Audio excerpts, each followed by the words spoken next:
One traffic light, that's another traffic lights. Lose 5 minutes. It's that, well, all of It's a. And then there's some. I think, yeah. No, the same. Yeah, I think that's one.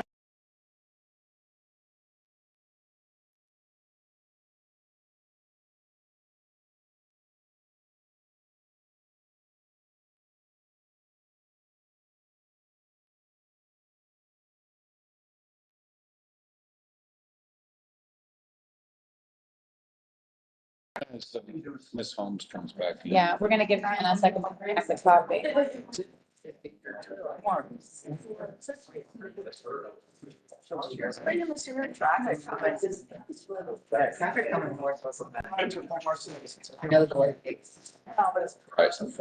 Nashville, Fun. that sounds fun. Yes. Ratings. Coming north, straight. Oh, we were going south, yeah, okay. Good, Yeah. we good? All right. Good morning, all. We're gonna call to order and begin with the pledge, please. Pledge allegiance to the flag of the United States of America And to the republic for which which stands one nation under God, indivisible, with liberty and justice. If the clerk would please call the roll. Ms. Bagley, Here. Ms. Bailey, Here. Mr. Stewart, Here. Ms. Hayes, Ms. Bomke, Here. Ms. Franklin, Mr. Gordy, Here. Ms. Holmes, Here. Mr. Karantonis, Ms. Luna, Same. Mr. McLaughlin, Here. Ms. Benson, Here. Mr. Walkinshaw, and Dr. Young. Okay, we have a quorum. All right. By the skin of our teeth, perhaps, but, all right, thank you. Rich, if you could begin with a safety moment. Yeah, thank you, Madam Chair. Just a couple of quick assignments. Doug Maui, if you'll take primary 911. You got a phone with you, right? Good. If Chris, if you'll take backup. Alex, if you'll, can you do AED CPR? You and Mark may be back there. Joe, if I could ask you to be a runner for us downstairs, stuff like that. So there's a couple of assignments. Just want to identify from a situational awareness standpoint. I walked through earlier.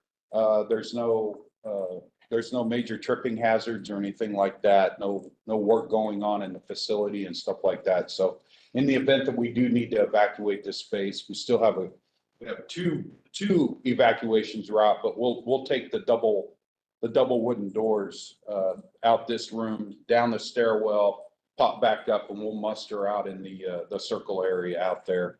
And that's it. That's my safety moment there, Madam Chair. Thank you, sir. We'll move on to the approval of the agenda. Has everybody had a chance to review the agenda? And I'd entertain a motion to approve.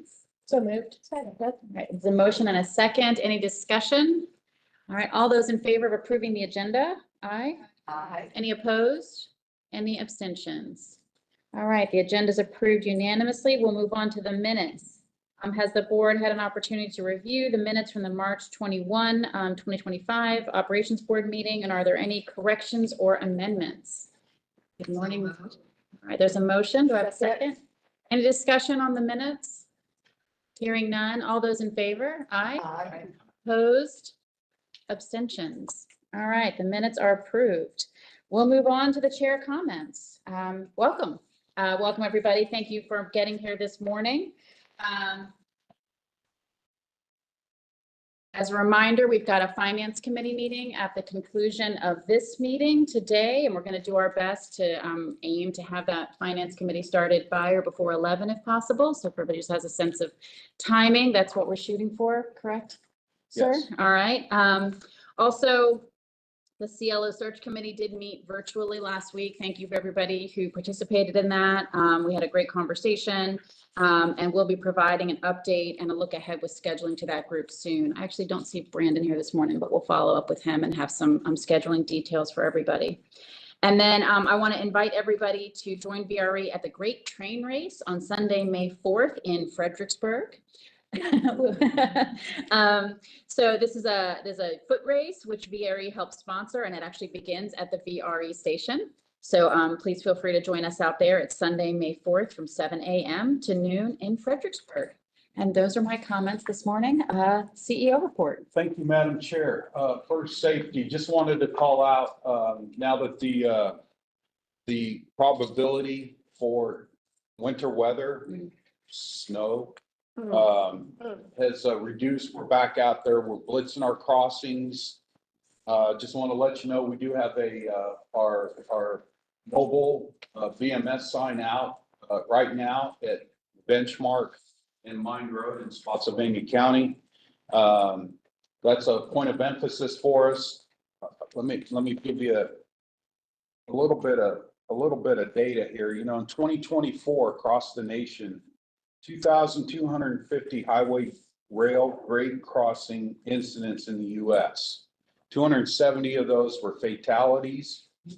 748 of those were injuries. In the Commonwealth of Virginia, 40 incidents. Okay, so relatively speaking, not bad for the Commonwealth of Virginia, but our attitude is one is too many. Okay, so again, this particular crossing, as I've said before, over the past 3 years, has actually been from an incident rate, the highest incident rate in the Commonwealth. So we're doing everything that we can to get the safety message out there. We'll do this here for a couple of weeks.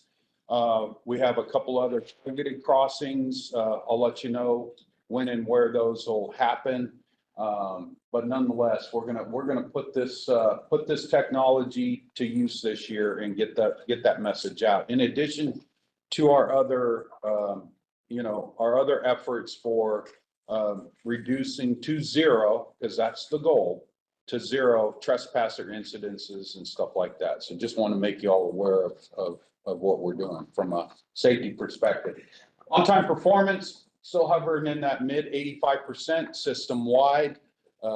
Still some of the normal conditions. I'll just point out in the month of March, average delay minutes did drop, and of course we had a reduction in delays over 30 minutes. So metric within the metrics, that's something, if we're going to have a delay, let's minimize that. Let's have less impact on the passengers. So we're gaining on that, but again, due to continued congestion, rail traffic congestion out there, just having a hard time bumping up that mid 80% mark.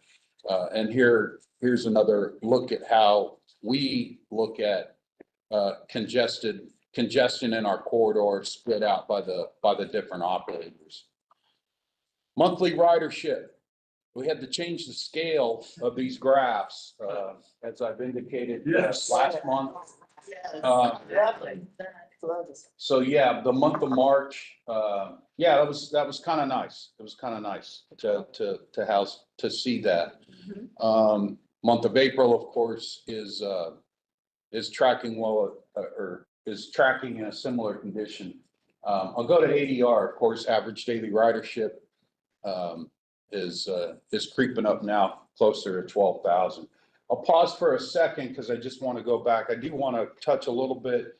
This is great. We're all excited, right? But in order to do this, of course, we have increased our heightened sense of, speaking of safety, we have a lot of new passengers out there. We have a lot more, business, if you will. So we have not let our guard down. We understand that there's people out there that have not been on our service, have not been in and around a railroad environment. So heightened sense of awareness from a safety perspective. But I also want to point out too that in order to take this, we've had the capacity out there. Now the passengers are coming back, and there's a tremendous amount of work outside this room on behalf of all of our partners, but more specifically within our staff, to be able to accommodate, of course, new riders. They need to be familiar with our schedules. They need to be familiar with VRE Mobile to purchase tickets and stuff like that. So Lots of folks involved. I told you before, I'm sure, that, you know, combined, it takes about 240 people to operate VRE, and only about 60 of those are VRE regular staff. So we have a lot of partners out there. But just very specifically, when it comes to from the customer, you know, customer service perspective, I just want to give a shout out to Chris's team. And specifically Jules, Anna Lee, Erica, Ryan, Katie, Paul, you know, just those folks. We're all excited about an increase in ridership, but with an increase in ridership becomes an increase in lost and found, right? And there's an increase in just stuff that happens with that. And they've really responded well, even on the back end a little bit, to get folks signed up for VRE mobile. I think we're up to what, 70% of our riders now are on VRE mobile. So that's a huge, you know, just a huge accomplishment there. So I don't want to, you know, this is great, but there's a lot of work behind that to get to this point. So just wanted to stop there for a second and highlight that. Question? You're the chair. I know, oh, no. Madam Chair? If I may, no, I don't expect you, Rich or your staff to have the answer to this, but I know while we were working our way back to this point, there was an evaluation of the types of cards being sold, you know, monthly passes versus 7-day versus, you know, one-off tickets. And I'm just curious, you know, once this proves to be the sustained, you know, path forward, if there'll be a re-examination of sort of the type and manner of tickets people are buying.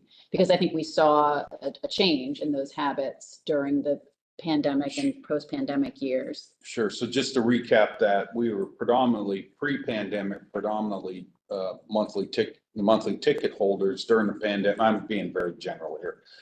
Monthly ticket holders went away in favor of more of just a 10-trip ticket because they were just riding sporadically. What we anticipate is a return back to the monthly ticket. I know the team tracks this and we've actually talked about it. We want to give it a couple of months, you know, one data point isn't a trend. So they tell me, or at least I learned that in statistics or whatever. So we'll give it a couple of months and then, and we'll come back and I'll start reporting to you, not just that, but just that balance of ridership, you know, the Monday through Friday, who's riding Mondays, who's riding Fridays and stuff like that. We'll get back to that as part of our regular report. Thank Okay. you. Sorry, Just, Yeah, oh, sorry, Dan, go ahead. over on that slide, just things that obviously I think we're all pretty tuned to is how does it compare to pre-pandemic? Because that's, if you will, where we were. sure. And now we're trying to get back there. Are we close? How does that relate to? I use this total ridership, probably more so for myself. So if we're at like 240, about another 100,000 per month gets us back to that. So it's about that 340, 350 range. Yeah. Okay. Yeah. Ways to go ahead. Well, yeah. Sarah? Yeah, Mr. Cantonis. So just a comment, Madam Chair, for what it's worth, I was in a Crystal City event with several federal employees who was, you know, targeted and tailored for federal employees. So in anecdotal conversations, but many of them on how they deal with return to work, to the office, etc. There was still a sense that it's too precarious, too early to tell. People don't really know how their career even will be looking like. So, which is telling. But yes, they were more than ready to use the system. They just don't know whether they will be there in a couple of months. Hey, go ahead, Ms. Momke. So just kind of tagging on to what Marcus is saying, I was looking at the Virginia Metro yesterday. Doesn't include Stafford, but it's a little alarming, the number of homes that are already on the market. So I think that is going to be a part of our conversation in the finance meeting later today. So yeah, it is really exciting where we are, but we're certainly not out of the woods. I mean, I think what I'm just taking from it at this point is people know it's a good service, and those that are going back, we're happy to get back on, you know, and so I think from a product perspective, that's a good, that's what I'm focused on for now. People were ready to get back on and I knew it was there for them. And now we have the uncertainty of the sustainability and the ongoing growth. Ms. Young briefly, and then so we can move on. Why don't you just go ahead and move on? Okay, sorry, I can briefly, so. Oh. Go ahead. but it's okay. We have a long meeting ahead, so that's all I was saying. No, go ahead, please. It's okay. Do you want to add something, Ms. Bailey? She's passing out, receive her pass. Okay. But I just wanted to, just in what you were just saying, I was in a executive VACO meeting last week, and as well as Sorensen meeting. And VRE is a topic of discussion in terms of regionally, statewide, and not statewide, regionally, in terms of transportation, COG meeting as well. And so I say that to say this is good news, but as Meg was saying, we're not out of the weeds, but I think we're trending very positively in terms of level of service, in terms of housing, in terms of where we want to be compatible to where we want to be in terms of housing. So I just wanted to put that on the map because people, colleagues are watching and associations are watching and being your partner as well. I mean, it's just a good thing to hear, though we're not where we need to be. Okay, moving on. Just want to highlight some events here. Of course, at this time each year, when folks start to sense some changes, particularly with their sinuses and stuff, we start Meet the Management. We held our first event at Union Station this last Wednesday, had a great turnout, but I did want to share the schedule with you. Next week we'll be at the LaFont Station. We do skip a week because we will do our annual customer survey. And then also wanted to plug the great train race on May 4th on this schedule, but you'll see that's the schedule we're working towards. Also wanted to insert in there Bike to Work Day on May 15th. As you recall, previous years, as long as I can remember, Bike to Work Day is always on Fridays. And so we're scrambling to support that. I know even board members are scrambling to support that. This will actually be Thursday, the day before this year. So it kind of opens up, frees, I think, a lot of us up to support that. So just wanted to call that out. Just a quick little video. Staff interacting with passengers at Washington Union Station. Taken by Mubashar, I think, right? Are you the author of the? Yeah, great job, great job. Okay, and that's my comments, Madam Chair. All right, we'll move on then to the VRE Express Riders and public comment. VRE accepts public comments both in person and electronically via the VRE website. Members of the public wishing to make public comments have 3 minutes and should state their full name and the jurisdiction they live in. And written comments submitted before 8 a.m. this morning will be forwarded to the members of the board and attached to the official minutes. Do we have any members of the public who would like to address the board? No? All right. Madam Clerk, do we have any electronically submitted comments? Madam Chair, we had one electronically submitted comment from Mr. Mark Scheffler, and that was forwarded to the board members this morning. Did everyone have a chance to see that? Okay. And it's been shared with you as well, the inquiry about, okay. Yep. All right. Moving on then to our action items. 9A is to recommend the commission approval of the construction manager general contractor delivery method for the L'Enfant Station 4th track project. Mr. Dalton. Thank you, Madam Chair. So yes, as stated, this is a recommendation to the commissions to proceed forward with the alternative delivery method for L'Enfant Station and 4th track project as stated in the resolution. As we briefed you last month on this, it was a concise briefing, but just let you know, we would be bringing this feasibility analysis to you from a consultant. Again, this is all in accordance with our procurement policy. So the results are in, and the recommendation is to move forward with this alternative delivery method. Couple of things real quick. This is just us being able to go forward and procure this project. This is not the contract for the project. Also just wanted to bring out a point. There was some other discussion going on as it relates to this. We just pulled up the scorecard here. It's in your packet and stuff, just to show the quantitative analysis, but also wanted to bring this point to your attention that with this alternative delivery method, there's a couple of, there'll be a couple of steps, but I want to address the guaranteed maximum pricing piece. That is essentially, if we get into this process and us and the contractor, we don't agree, we do have an off ramp, okay? So it's not like we're stuck with the price. And again, this goes further into the process, but we don't get stuck with the price. So if we can't agree, we don't agree, then we can basically take the work that's been done and actually go out there and procure it on our own for the construction piece. So just wanted to, again, I'll emphasize that again as we continue going through the process, but that's what that guaranteed maximum price is. If we agree on that, we do a contract with it, that is the guaranteed maximum price. They can't sit there and change order us to death and everything, right? But the flip side of that, if we can't agree on that, if they put too much risk or whatever in a contract, then we do have an off ramp to go do something different. So just want to emphasize that. That's my summary, Madam Chair. Any questions, Mr. Karen Thomas?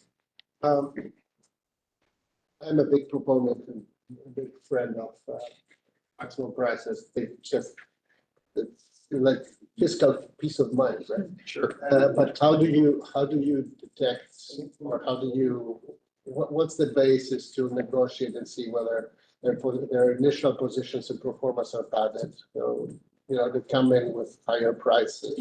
Well, let me just say, I prefer not to disclose negotiating tactics, if you will, and we're too early in this process, but let me just say, generally speaking, as you go through this process, of course, there's independent cost analysis done. We've got, staff, we have some experience in this, so we'll have mechanisms to know whether we're too far apart. And frankly, during negotiations and stuff, we'll also know whether or not, we're going to be able to somewhat meet in the middle. So I'll just say that generally. Thank you. I'm just asking because we're living in absolutely crazy times, and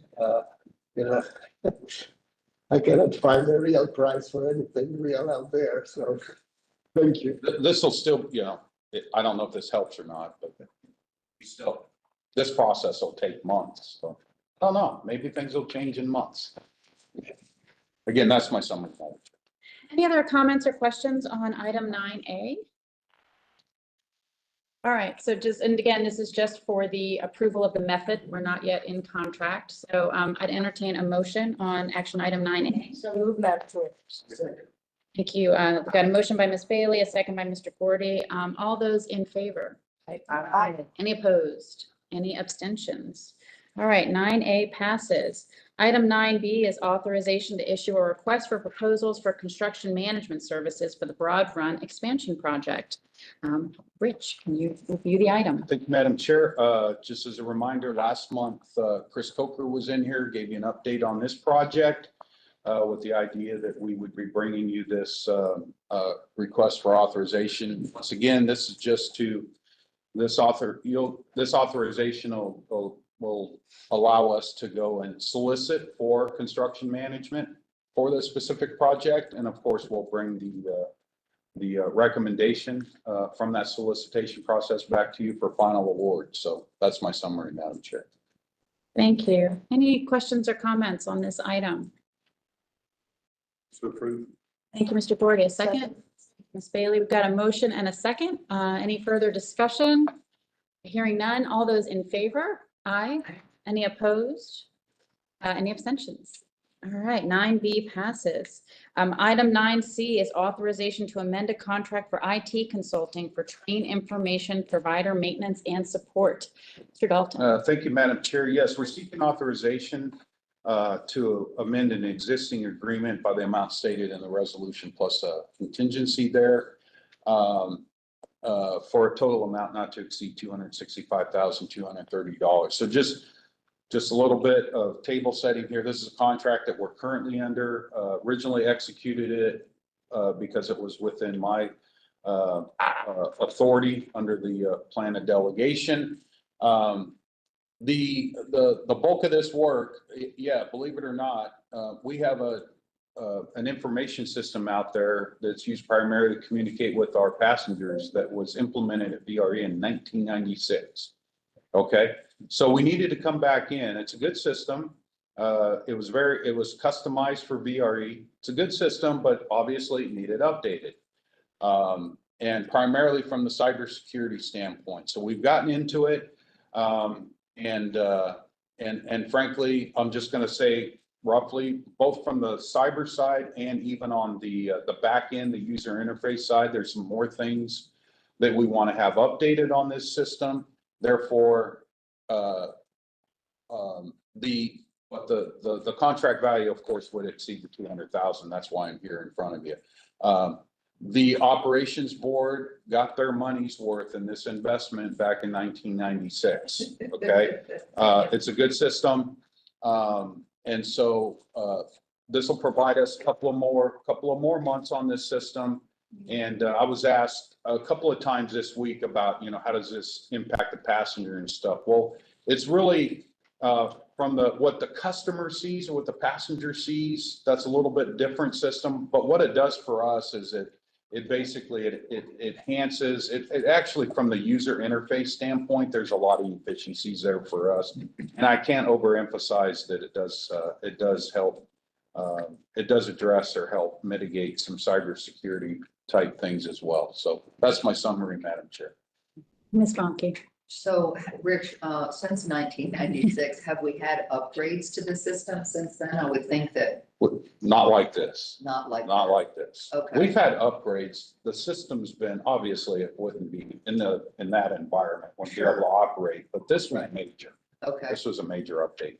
And really, that's not that expensive. I mean, my other question would be, was there anything else in the contract that you all wanted to consider that you didn't add in here for various reasons?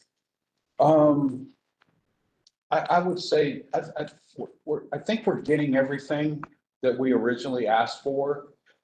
But frankly, once you get into something like this, like it spells out like the JavaScript folks and stuff, they get into it, they're like, well, this is going to take a little bit more. This is, in order, and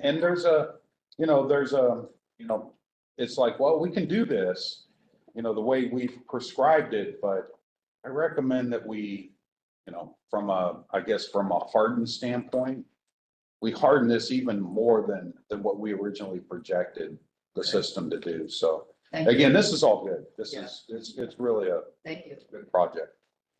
Any other questions or comments on this item? Motion to approve. Thank you. There's a motion and a second. Any further discussion? All right, all those in favor of item 9C, please say aye. Aye. And any opposed? Any abstentions? All right, 9C passes. Moving on to interesting item 9D, which is to recommend the authorization to execute a memorandum of understanding regarding Washington area rail coordination.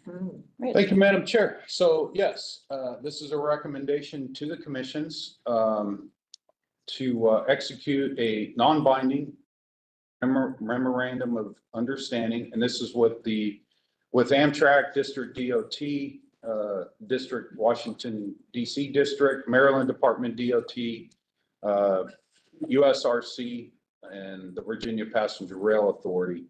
I'll just say as a background, so all these entities, and I'll just try to make it simple, all these different entities, if you will, we all coordinate at different levels. We all meet at different levels, if you will. And with the primary focus, particularly once, transforming rail in Virginia came along. But the real focus is on VRE and Amtrak service in Virginia, MARC and Amtrak service in Maryland, and with the sort of the centerpiece of that being Washington Union Station. So we've been meeting for a couple of years, primarily, in an ad hoc fashion, if you will. And we're just getting to now that a lot of these projects, well, particularly on the Virginia side, a lot of these projects are moving from the, from the planning into design and then design into construction and stuff like that. The parties just felt that it would be best to, formalize this a little bit, and memorialize sort of what our, what the roles and responsibilities would be, again, at a broad stroke. And, and just enough, also just to let the region know that all of us are meeting and coordinating on these various topics. So again, it's something that we've been doing for the last couple of years. This doesn't bind us to really anything other than we just at this point agree to meet. It doesn't commit us, basically to doing anything different than we're doing, doesn't commit other parties, but it's really a coordinating activity. And my recommendation is from a, VRE would probably be better served at the table than not at the table, if you will, in these formalized efforts. So, yeah, I'll stop there. How's that? No, it's great. That's about all I can. No, I appreciate that. I was actually a little surprised when I saw this item and I made that it's an interesting item because I just assumed something like this was already in place. Our region loves the committee, our region loves the coordinating group. So when I read it, that was more my reaction to it, was not that, we would do such a thing, but that we weren't already in such an agreement. So I spoke with Rich, there's no money involved, there's no funding, and there's really no commitment beyond the ongoing commitment to continue talking together and working. So appreciate, the item being brought forward for for our group to discuss. Mike, but sorry, Mr. McLaughlin. No, it's fine. So we've been, like Rich said, we've been part of the ad hoc group. I will state though that we have not been shy of this. Let the other groups know that Virginia has been pouring a lot of money into rail. Mhm. I mean, us collectively, 200 million for the CSX deal, 150 million for the Manassas line deal. Whereas we have not seen that level of support yet from the district in Maryland. Mhm. So I know our administration in Virginia is not shy to let them know that. So That's right. is ever accounting for money. Long Bridge, Long Font project, which you just talked about, Rich, needs to be a part of that. Needs to have that counted as our match, if you will, because that is what it's going to unlock any service that might come from Maryland in the future to Virginia. So No, it's a great. we're supportive of that. Ms. Bailey. Yeah, thanks, Mike, for saying that, because I've noticed over the maybe past 2 years, that's stretching a little bit, that these kinds of MOUs were not established. And so as we grow and move forward with the players at the tables, it's essential. And you assume that they are, but not necessarily so. And we are noticing that certainly in Prince William County. Ms. Momke. So I'm sitting here trying to figure out, okay, if Rich and Sarah were on this advisory committee, and I think it's awesome. And yeah, I mean, you guys have already been doing the work, but it wasn't formalized. But how do you make progress there? What are you going to have goals and objectives? And maybe you're just not there yet because there's got to be something about the customer service. What are we trying to accomplish here? So have you just not gotten there yet? And this is the first step? The idea here was establish this within this coordination committee and stuff, decided to have, not separate, but a very specific, technical advisory working group, the folks that are doing long range planning and stuff like that. These groups already meet, already talk, right? But again, to formalize that, this agreement identifies, there'll be a chair of the committee. So no, we have not got to that point. It's essentially starts with this. So, and this will be another one of those things that I'll bring you. I think the agreement says that we'll meet at least every 2 months and stuff like that. I mean, I'll bring you periodic updates of what we're doing here. Yeah, Ms. McLaughlin. To that point, though, there was an application from Amtrak and USRC, your entity that runs Union Station. That kind of, one of the reasons this group was brought together to make sure that application, and it's just, I want to say small, since it was $30+ million, but the price tag of Union Station is 10 billion or so. But so entities like this can get together in future. If there is a big pot of federal funding, what would you want to apply for? And to make sure that our interests are, as Rich said earlier. So that is a type of example, Meg, that will come out of this group. The ad hoc group had already gotten together and talked about that. We always made sure in Virginia that while the retail Union Station may be great, we need to make sure that customers are taken care of. Getting to and from, whether it be coming into VRE, going to Amtrak, or VRE going to Vermont, or vice versa. So that's the kind of example. Thank you. Appreciate the discussion. Any other questions or comments on the item? All right, Mr. Karantonis.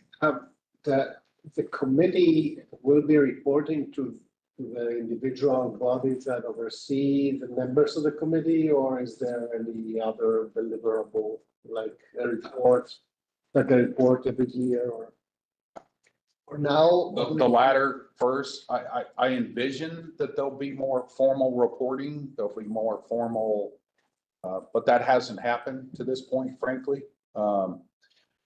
Just giving idea on the different, the MOU specifically states that from the different entities, these are senior people that are at these meetings and stuff that are part of this committee. So I'll go as far as that. I'm nominating myself to sit on this committee. But we also have others that'll be part of the technical working group and stuff like that. And I know with VPRA, I know Mike and DJ Stadler and those guys, they've all, I mean, you're getting the top at MTA. You know, Holly's been there, the MTA administrator's been at these meetings, so it's getting top level attention here. I don't doubt that, and I'm just not worried, but we have to find a stratified scope, right? For example, is it Union Station's level of service, and you know, all jurisdictions, including Virginia, as we just said, will find fiscal problems in continuing investment, right? Or everybody wants, but not everybody can.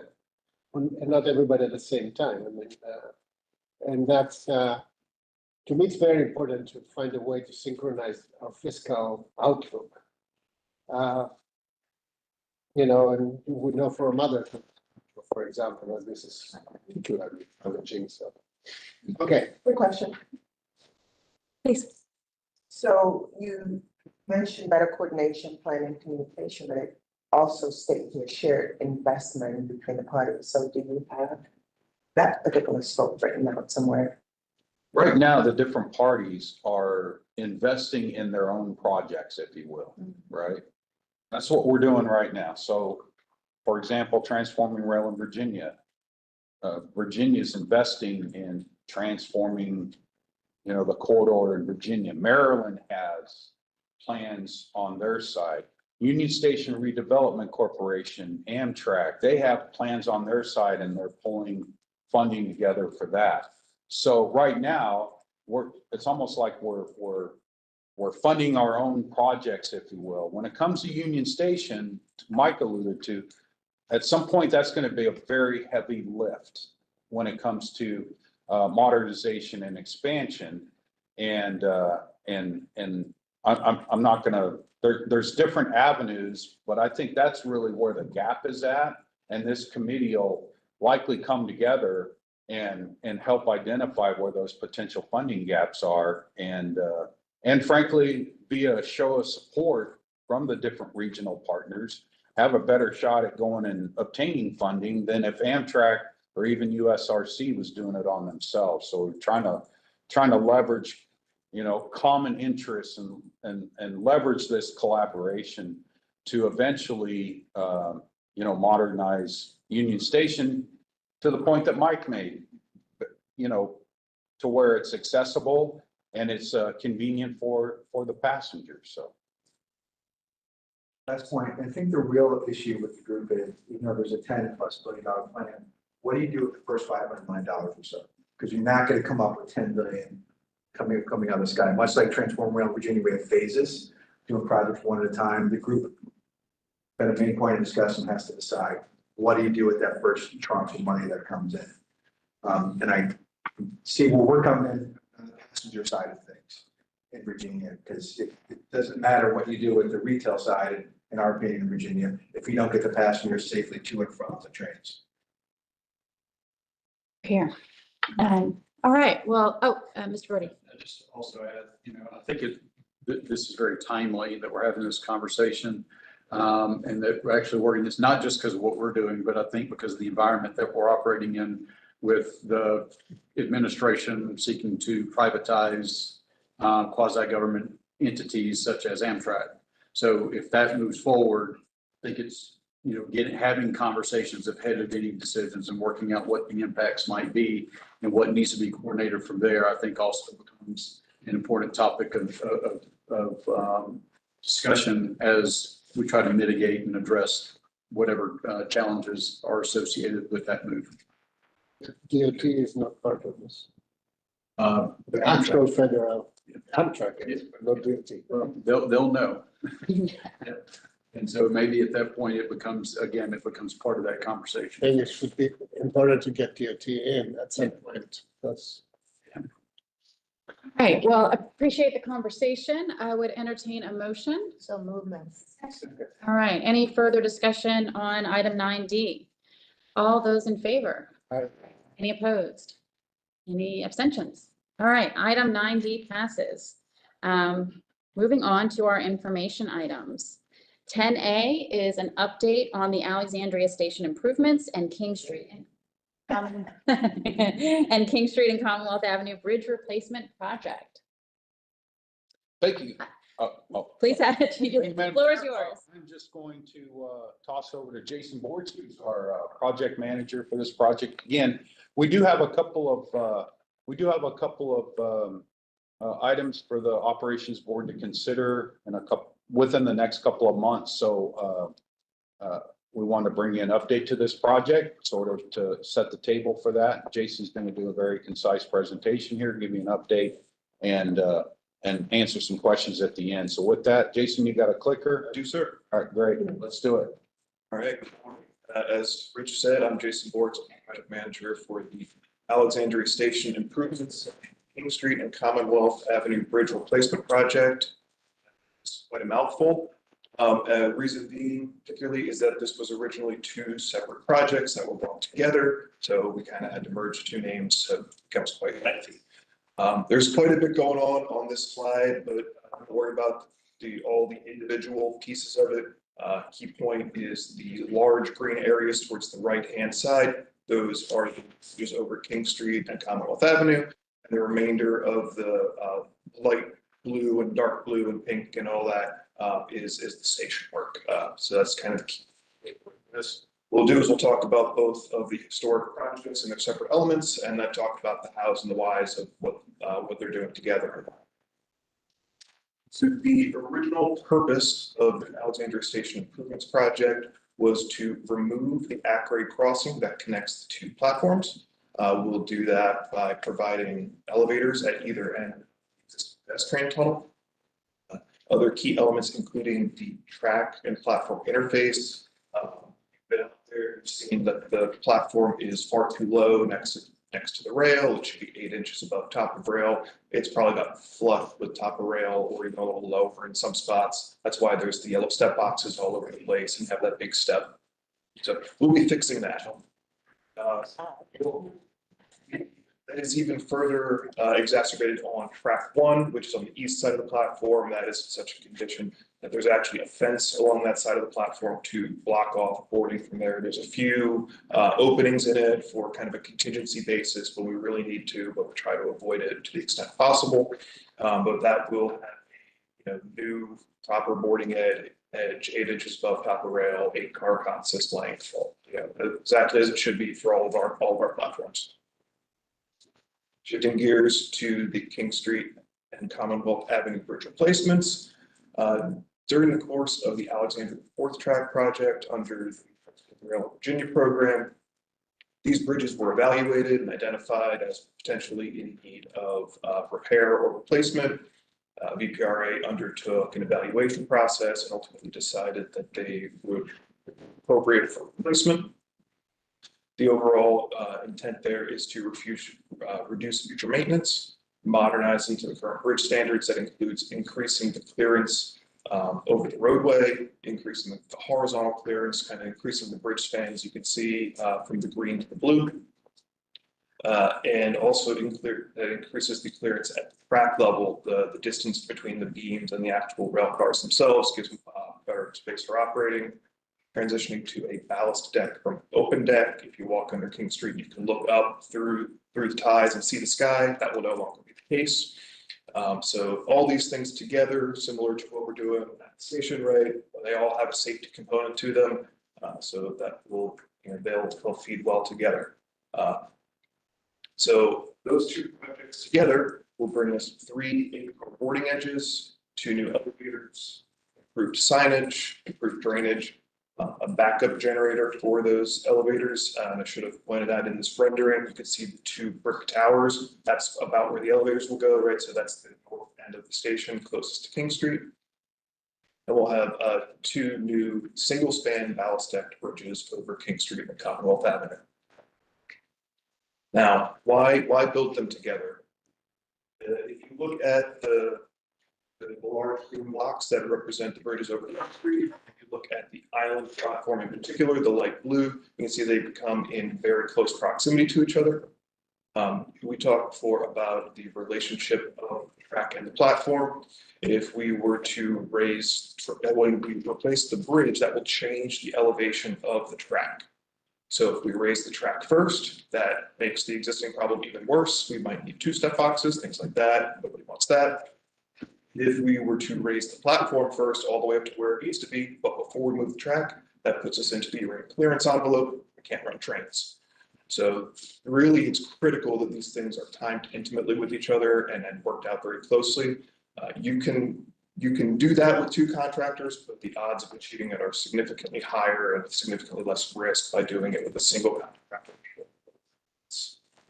Similarly, if you're familiar with the area, it's very densely populated. So there are limited workspace and limited access points. So to the extent that we can limit the amount of construction equipment, limit say 2 construction trailers becomes 1 construction trailer, finding those sorts of efficiencies. Those will all work together to coalesce to actually make it a little bit of a smoother operation. As far as timeline, where we're at and where we're going, this board authorized in September of 2024 an agreement between VRE and EPRA to bring these 2 separate projects together.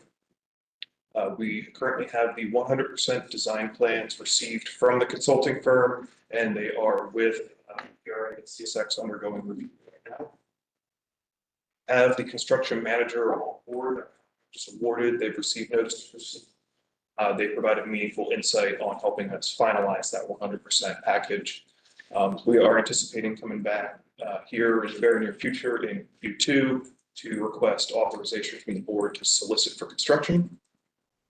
And based on that timeline, anticipating giving the contractor NTP by the end of this calendar year and approximately a 2-year construction duration, which would have us completing in Q4 of 2027. That's what I have. Any questions? I know I'm excited, but I will first put it out to the rest of the board if there's any questions or comments on this item. Mr. Stork. It's not obvious from what you presented, but how's into this and how's it tie into the rest of the series? I'm just not familiar with it, but I assume it's all done better. I'm sorry, yes, but the bike path? By pedestrian access, support, safety, integration. So within the station itself, we still have general ADA compliant routes throughout the site, and we've ensured that the elevators themselves are large enough for a gurney, which would allow for which would sort of make bringing a bike over to either platform accessible. As far as the general circulation under King Street and things like that, we're working with the test group at the city. They have a larger project that they have in the pipeline, and we're working with them to I'll say optimize the design so that when they look to carry their future forward that there's as little rework as possible. We're not looking to incorporate the full extents of those projects, but just to kind of optimize this so that it is integrated with the overall vision and intent for the area. So the planning for what's under the bridge is responsibility of City of Alexandria. And all we're doing is here's the bridge, here's the space. They've agreed to the sizes, I mean, the width changes, et cetera, and provide sufficient access for cars. Correct.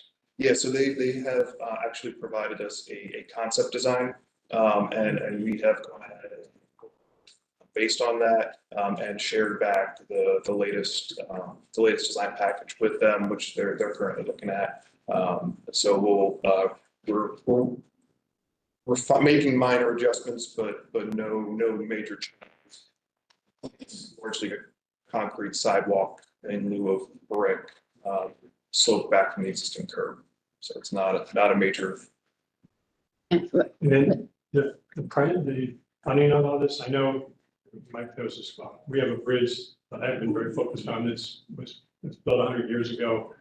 And how do we provide it and access it? And we're being told, at least by different parties at the state, that we fund this much, but we don't fund this much. How is this? What part of this is VRE and what part of this is somewhere? Yeah, what is funded by the VRE project, what is funded by the state project. So what we've done. Or the city too. I don't know how that, because you guys you don't use VDOT, right? It's city. Right.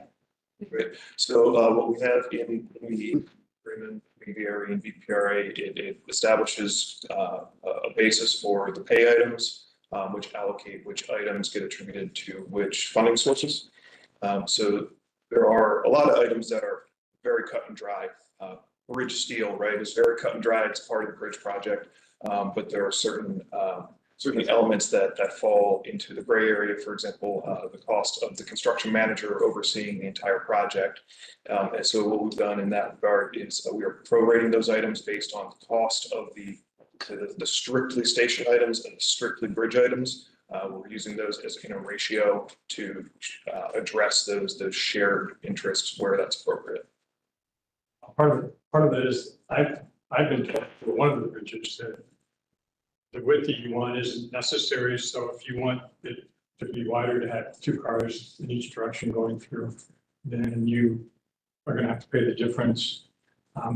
What is our responsibility? I mean, we needed to obviously address the station issues. The other pieces of this are things necessarily that weren't critical to VRE. And how does the state allocate food space for that? You're talking about adding a second lane perhaps on King Street under the bridge. Well, a good example is King Street. It's one way in each direction, right?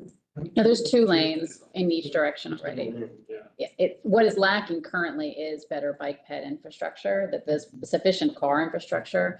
And so I appreciate what you're getting at in terms of how does this break down between state cost, VRE cost, and city cost.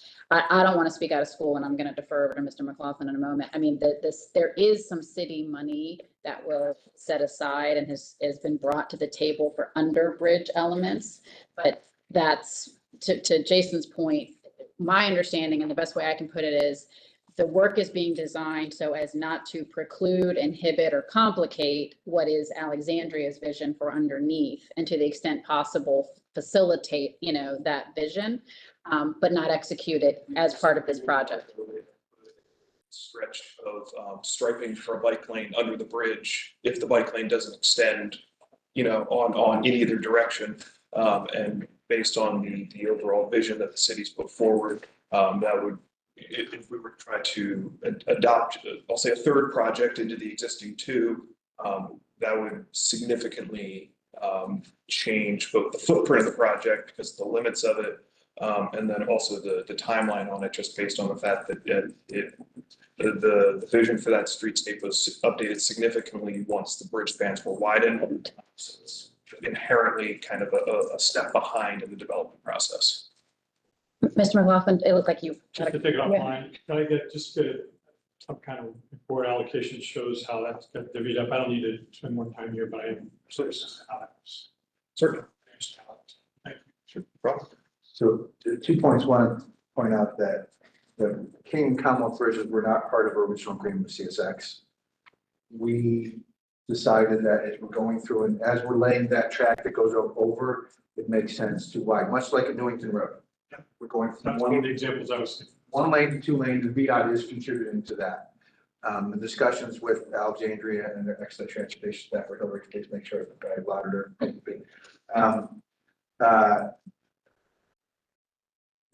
As Jason said, the city will come back and do the improvements necessary underneath, but the project itself is going to widen. And you just say not a major change. I think this is huge, going from 48 to 81 feet. Yeah. Yeah.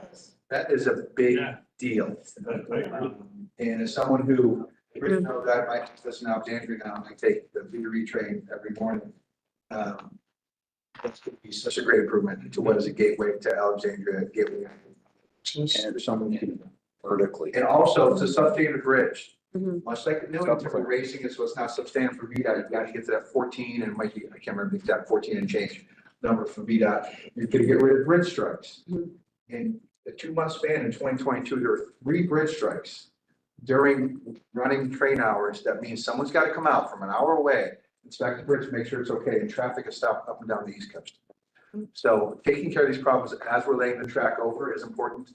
And as you know, we're trying to get further south to take care of some other issues, but this and Newington Road are great examples of helping out multiple modes of transportation as we're moving through. But financially speaking, the state is taking care of the widening and the raising, and the city is going to come back and take care of the improvements underneath. Thank you. Ms. Bailey? It is a big deal, Mike. And the question that I have is, do you foresee or have you heard of any possibility of this project being slowed down in any way, not being negative in terms of materials? So we actually just put out, well, VPRA put out a procurement to secure the steel for the bridges, basically as an advanced procurement because of fabrication times, things like that, to help kind of optimize the timeline and accelerate the construction. Unfortunately, on Wednesday, bid opening returned 0 bids, which, to your point, right? Now there could be a number of factors with that. We're still in that, first 48 hours after that, investigating all the particulars on it and working to resolve that. There is optimism that is really tethered to the isolated nature of the specifics of just procuring the steel as part of a larger project. There's more reasonable ways for bidders to distribute their risk and things like that. But we're, like I said, we're still in the first 48 hours kind of digesting that, working through that. Both the designer and the construction manager yesterday, and speaking again with them this afternoon, working on kind of the contingency plans and the adjustments that will be resultant from that. Yeah, and I just asked that specifically in regards to what you just said about the steel piece. Yep. But I know you'll keep us informed, but I think 2027 is great, and we have our hopes up high for that, but also we want to make sure that we're hitting the marks. Thank you. And to Ms. Bailey's point, and I'm curious, timing of this though is also queued up for Long Bridge in some way, I assume. So there's some downstream pressures as well to get the steel to build the bridge Yeah. to get to Long Yeah. Bridge. So we'll be getting other updates, related to those projects as well. And hopefully whatever we're experiencing here in the bid and the procurement process can help inform timetables that continue to develop, on the other related projects in the corridor. Well, Long Bridge and Alexandria track, it is directly integrated with Alexandria Fourth Track. It's going to be a significant effort to keep those two. I think that's a nice segue into our next item, perhaps. Do we have any other questions or comments on this item? Well, Mr. Short. What do you anticipate, because that's really almost a big deal. What do you anticipate the risks are with this project and our on-time performance? Because that's one of our challenges already. Do you anticipate you think it'll have an impact, or this, the likelihood is so slim as to not? I'll just generally, so we have a team of people working right now on essentially, coordinating or working on actual work zones, work windows and stuff like that. And we're gonna have some schedule adjustments. That's just, we're gonna have to adjust schedules. We may have to, for periods of time, maybe we may have to truncate trains at Alexandria and not have them go into Washington Union Terminal. I mean, that's just the reality at certain times of these projects, particularly Alexandria North, that 8 Mile bridge area. And we've talked about that on and off for years. I mean, it's going to be very, very complicated, congested, but we will adjust our service accordingly, make sure that expectation is set to the passengers and stuff. And, but manage it to the point where we don't want to run away all of our riders, if you will, but give them something that, similar to a highway project or whatever, just give them information on the front end, and we think we should be okay. Emphasize a whole bunch of people working on that right now. And that, I believe a couple months ago, I said, I think about the summertime, we should be able to start sharing some of that information with you. And some of those truncated schedules, change schedules and stuff could go in effect as early as the beginning of 2026 as it relates to the other projects in the corridor. So. Yep. Thank you. All right, we'll move on then to item 10B, our system plan 2050 recommendations. Okay, so let me just set this up real quick. And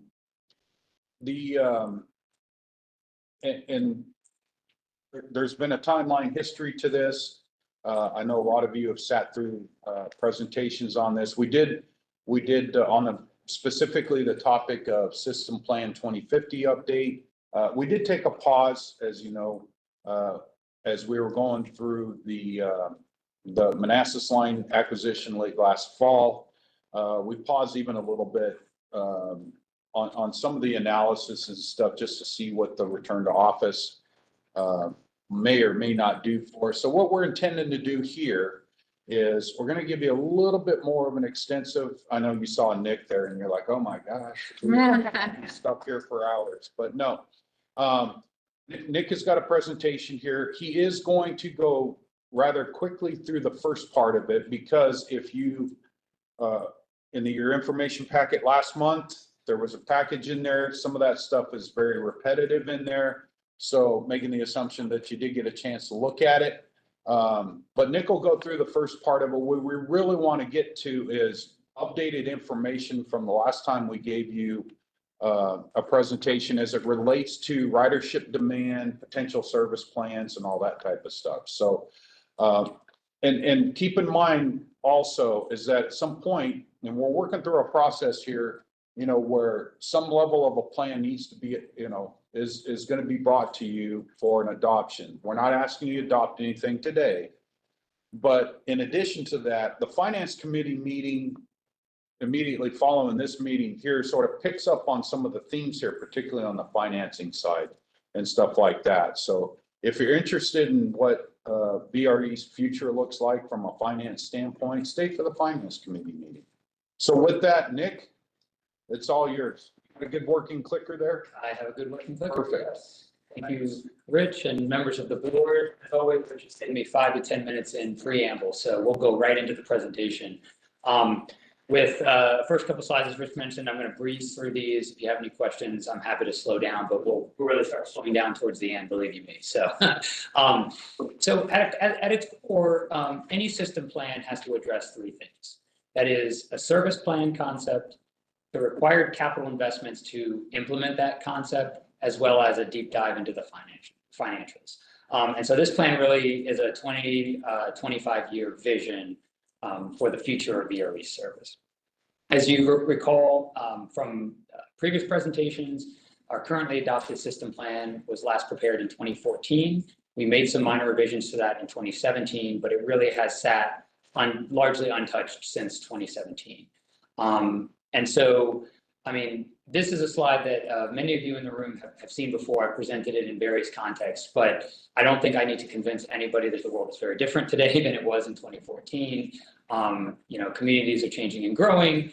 We have, telework, which surged and then reduced, and then, who knows what it's going to do in the next 10 to 15 years.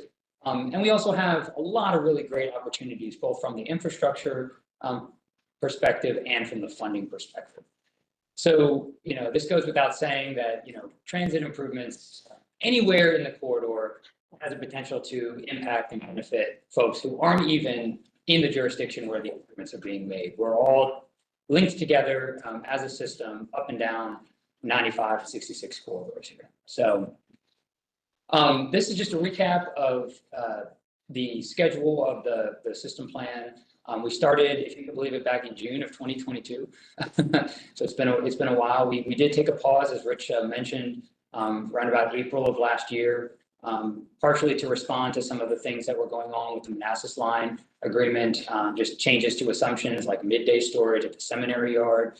And then we got this, planners love this when things change really quickly, really short time period. So the return to office mandate at the federal level has really changed the way that our riders are riding VRE. And so we had to pause, we had to reanalyze and rebaseline our ridership assumptions to give you the most accurate data and projections for the future.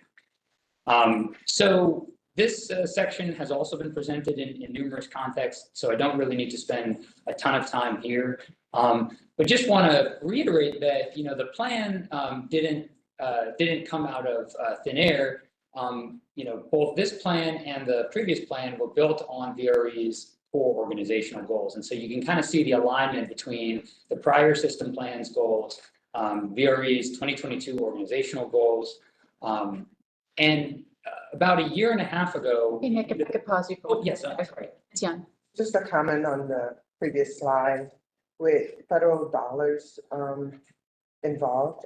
Do we have a concern having that last box there as part of our systems plan?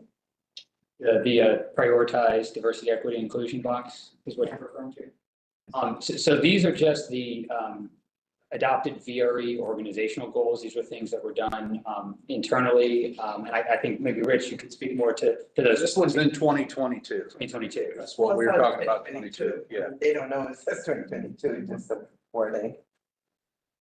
That's Okay. that's top. And so, as I mentioned before, about a year and a half ago, I came to this body and we presented to you a draft vision for the system plan. And I'll read this. I know I've read it probably 6 or 7 times, but VRE will grow to serve the region as the transportation service of choice, creating meaningful connections and economic opportunities in a safe, sustainable, and equitable manner. I just want you to put that in the back of your mind as you review all the subsequent slides, because everything that we've done flows from this vision. If I can, to Dr. Young's point, I like that. Not only do I like the clouds, the sunshine, and all that, but I do like the wording because it does pertain to the slide that she was referring to. And I like that because it's continuity and how we're aiming at bringing forth these results for 2050. So thank you. Just want to acknowledge that. Yeah, you have something you're working for. Yes. So, at all points. Otherwise, planning is just, you just go around in circles. These were the goals that underpinned the plan, and I won't go into these because I've presented these in a couple different ways over the last 18 months. So, but those were our 4 primary goals for the plan. Our next slide here is both the chair and Rich's favorite slide, I believe. Come up with the presentation that we really see VRE as the spine, the transit spine that will connect all other local and regional transit systems. We have by far the largest geographic extent, and we can connect those disparate trips that you just can't make by transit today. They're just not convenient. 3-seat rides, 4-seat rides. I mean, who wants to do that? But with a much more reliable, more frequent commuter rail service, regional rail service, you can start to make those connections, and those will have huge benefits to the region. This, again, slide should be no surprise, and you can just pick any one of these metrics. I mean, we don't even have to talk about all of them. Just pick one of them, and they stand out as major benefits accruing to the region by the year 2050 or in the year 2050. And so I want to highlight a couple of them that we think are really key. And if you take nothing away from this presentation, take away the fact that we're doing this for someone and for something. And I'll give you an example here. So before the pandemic, VRE really was able to sell itself as a useful transportation option because we avoided the region's highways having to add a lane of traffic in the congested peak direction. So during the pandemic and after the pandemic, as ridership was lower, these numbers didn't look quite as good, but now we're happy to report. I mean, this is like late breaking information as of earlier this month. In most of the segments of 95 and 66, we are carrying at or more than a lane's worth of traffic on our trains. I mean, so just think about the costs that we're avoiding to the region by not having to expand the region's highways. In some cases, you can't expand the region's highways because there's no available. So huge benefits there. Talking about that cost for a second. So what we did is we took some cost to construct figures from some of the more familiar, hopefully these projects should be familiar to the board, highway projects around the region. And what we found is that to add just one pair of lanes, so one lane north, one lane south, or one lane east, one lane west, costs between $27 and $128 million per mile, not in total, but per mile. And so when you contrast that with the cost to run an additional round trip VRE train, which as of 2025 is about $2.8 million a year. I mean, that's a huge economy of scale. So just let those numbers sink in. And then we can't talk about VMT avoidance without talking about safety. So, the fact is that transit is one of the safest ways to travel on a per passenger mile basis. In fact, some of the statistics we were able to drag up suggest that traveling by rail is 18 times as safe as traveling in a single occupant vehicle. Looking at the deaths per billion passenger miles, which is a wonky way of saying, what is the chance that you could be involved in a fatal accident or a fatal crash, by traveling in these various modes? And it's pretty striking, 18 to 1. And the largest safety benefits really accrue to those communities that don't have a lot of other options.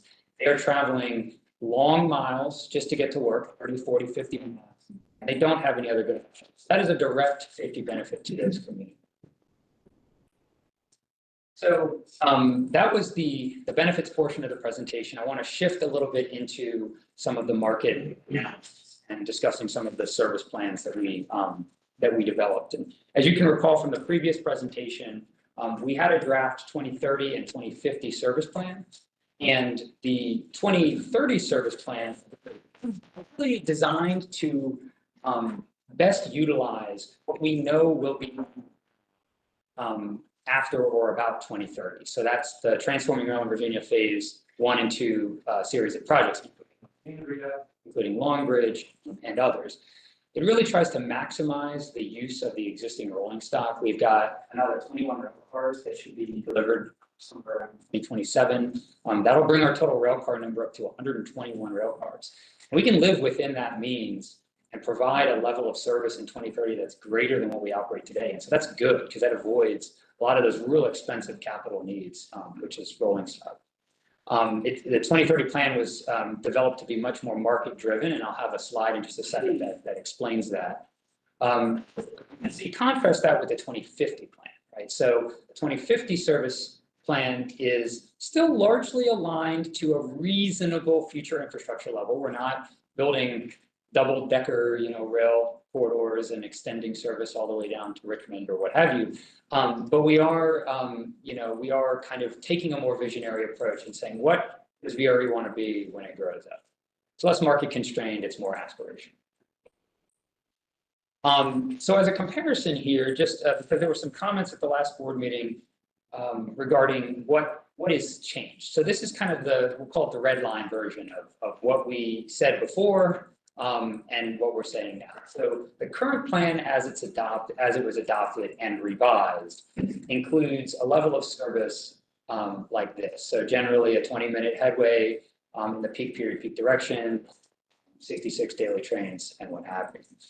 What we're proposing here is essentially a similar level of service in the peak period, peak direction with some enhancements in the reverse direction and in off-peak for various reasons that aren't just necessarily market, but they're getting to how do we effectively use the equipment, the rolling stock that we have? How do we get those trains running as much as we can? Because a train sitting doesn't earn us any fare revenue, right? So that comes out to the 116 number of daily trains in the 2050 concept. That's consistent with the number that we presented before. So that has not changed. I'll point out when we compare the previous with the current proposed service spans, there's a lot of similarities in the different time periods.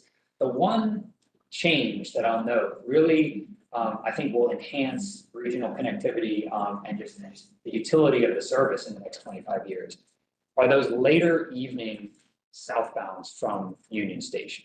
That's a market that really didn't exist in a tangible way, over 10 years ago, and we see that demand today. So, Sure. Just clarify comment, system plan 2040, you have 6 trains that you've identified peak period, AM, PM. Roughly the number that you would think would be needed in 2050? For the peak period, peak direction? The 3 that you have in parentheses of 3. Oh, yes. Is there a like number for that 2050? Yeah, so with the peak period reverse direction, that's a train every half hour. So if the peak period is a 5-hour period, you'd have 10 trains basically. Really more focused on the total number of trains, 6 trains. Do you see the same numbers of trains in 2050 as you have in 2040? More, there will be more daily trains. More daily trains. Is it So double? Is it 50% more? I mean, just is there a magnitude that you have for that? I think it's around 30 to 40% more. You're going from 66, which was the previous proposal, to 116 from the previous system plan that was adopted, over 10 years ago. So 9 or 10 trains in 2050 versus the 6 in 2040 is roughly the relationship. Yeah. Thank you. And then just a comparison, I think this is the one that really stood out to me when we were laying this out is, the system plan 2040 didn't contemplate, or rather contemplated, but really didn't advance the concept of weekend service. I mean, we were still seeing ourselves in 2014 as a largely commuter focused Monday through Friday operation. That is not the case in this current system plan proposal. We would propose to run a train every hour in both directions on all lines Saturday and Sunday. So what this breaks down, and Mr. Stork, maybe this is a better way to visualize the information here for you. Number of trains per day, a weekday express train, Saturday and Sunday. What we operate currently. In 2030, what we originally came to you back about a year ago and proposed, and then what we're proposing now for the 2030 service plan, as well as what we're proposing for 2050. Now, the 2050 concept has not changed. Those numbers are, I promise you, are exactly the same as if you dig up an old presentation from June of 2023. Those numbers are exactly the same. Now, the 2030 numbers have changed very, very slightly, and really it's not so much the numbers, it's where those trains operate in the day. I talked a little bit about a market-driven approach to service planning, and so what we really did is, especially after the return to office started kicking back up, we took a hard look at where people were going in our corridors again, and really tried to maximize where the service was going to be and provide the best possible headways and the best possible service in that time period. So the total number of trains, the 52 trains, has not changed. It's just kind of where we're putting them in the service day. So back in 2023, the market analysis looked at these broad inputs. We, as you can recall, we had consultant support assisting us with some of the more technical aspects of the analysis. But unfortunately, with all analyses, they have to stop at a point in time, right? So a lot of this data was circa 2022 or 2023 or even before.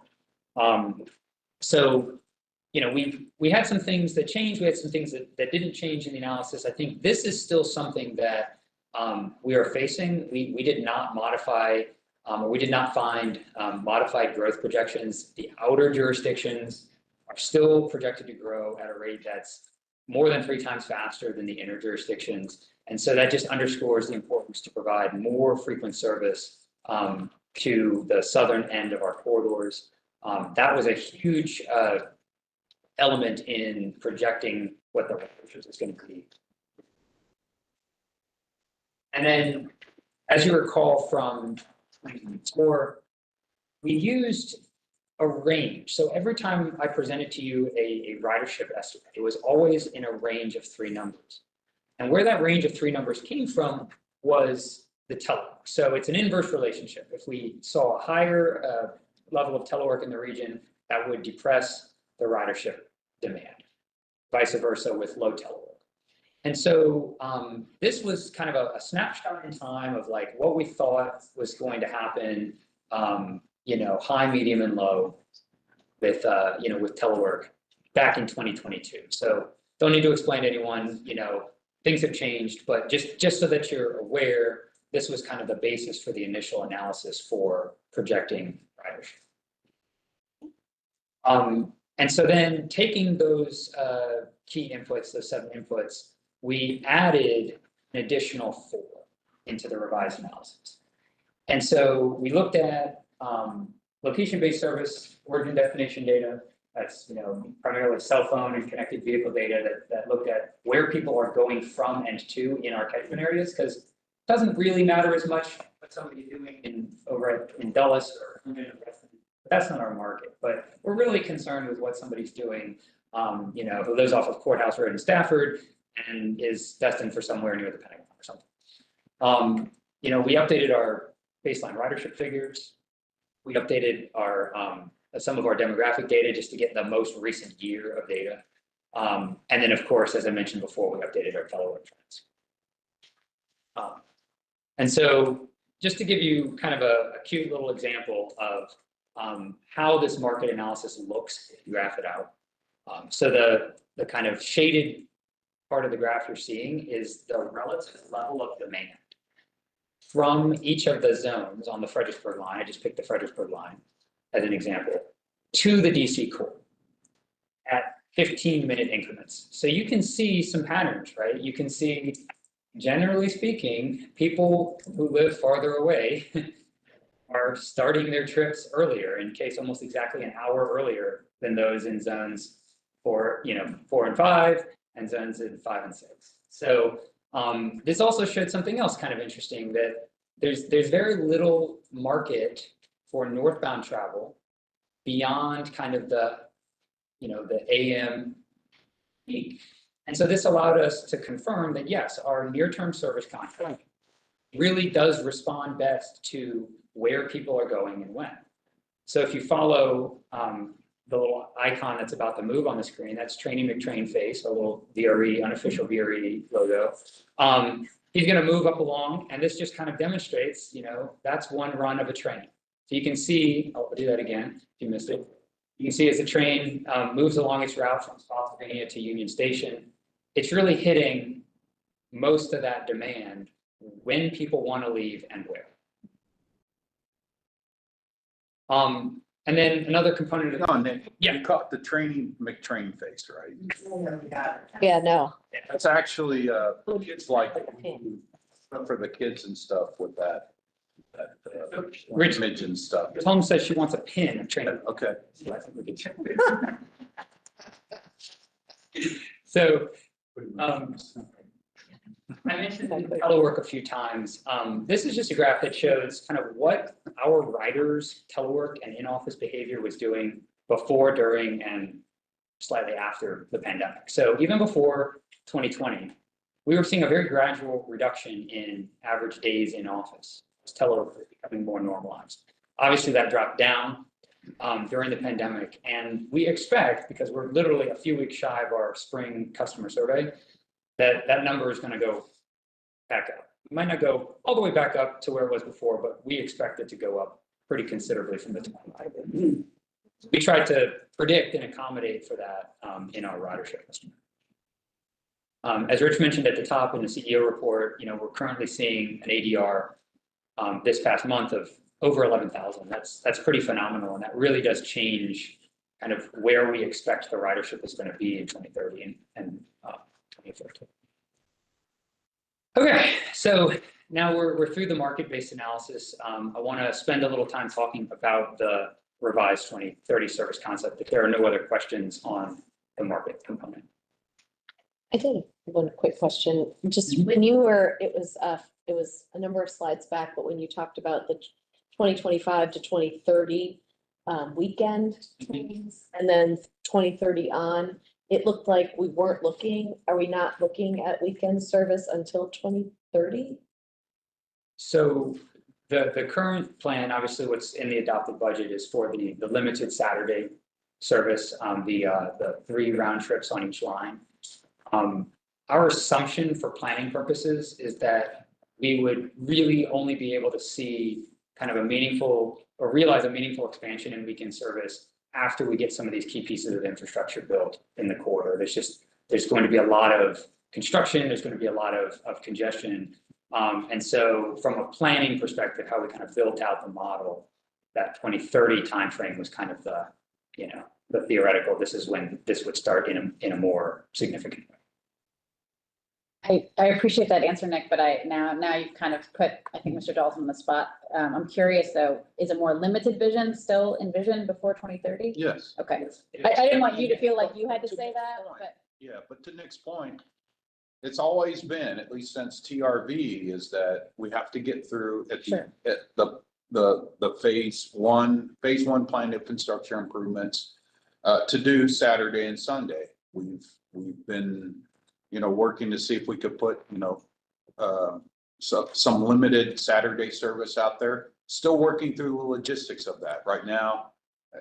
As an update, I mean, now we talk about these work zones and work windows and stuff like that. Well, we're from an analysis standpoint, just trying to determine, is it better for example, utilizing capacity on Amtrak trains that are already out there to put VRE riders on there, so we don't continue to plug up, the capacity that's going to be taken away on Saturdays right now. So we're still analyzing a couple of things.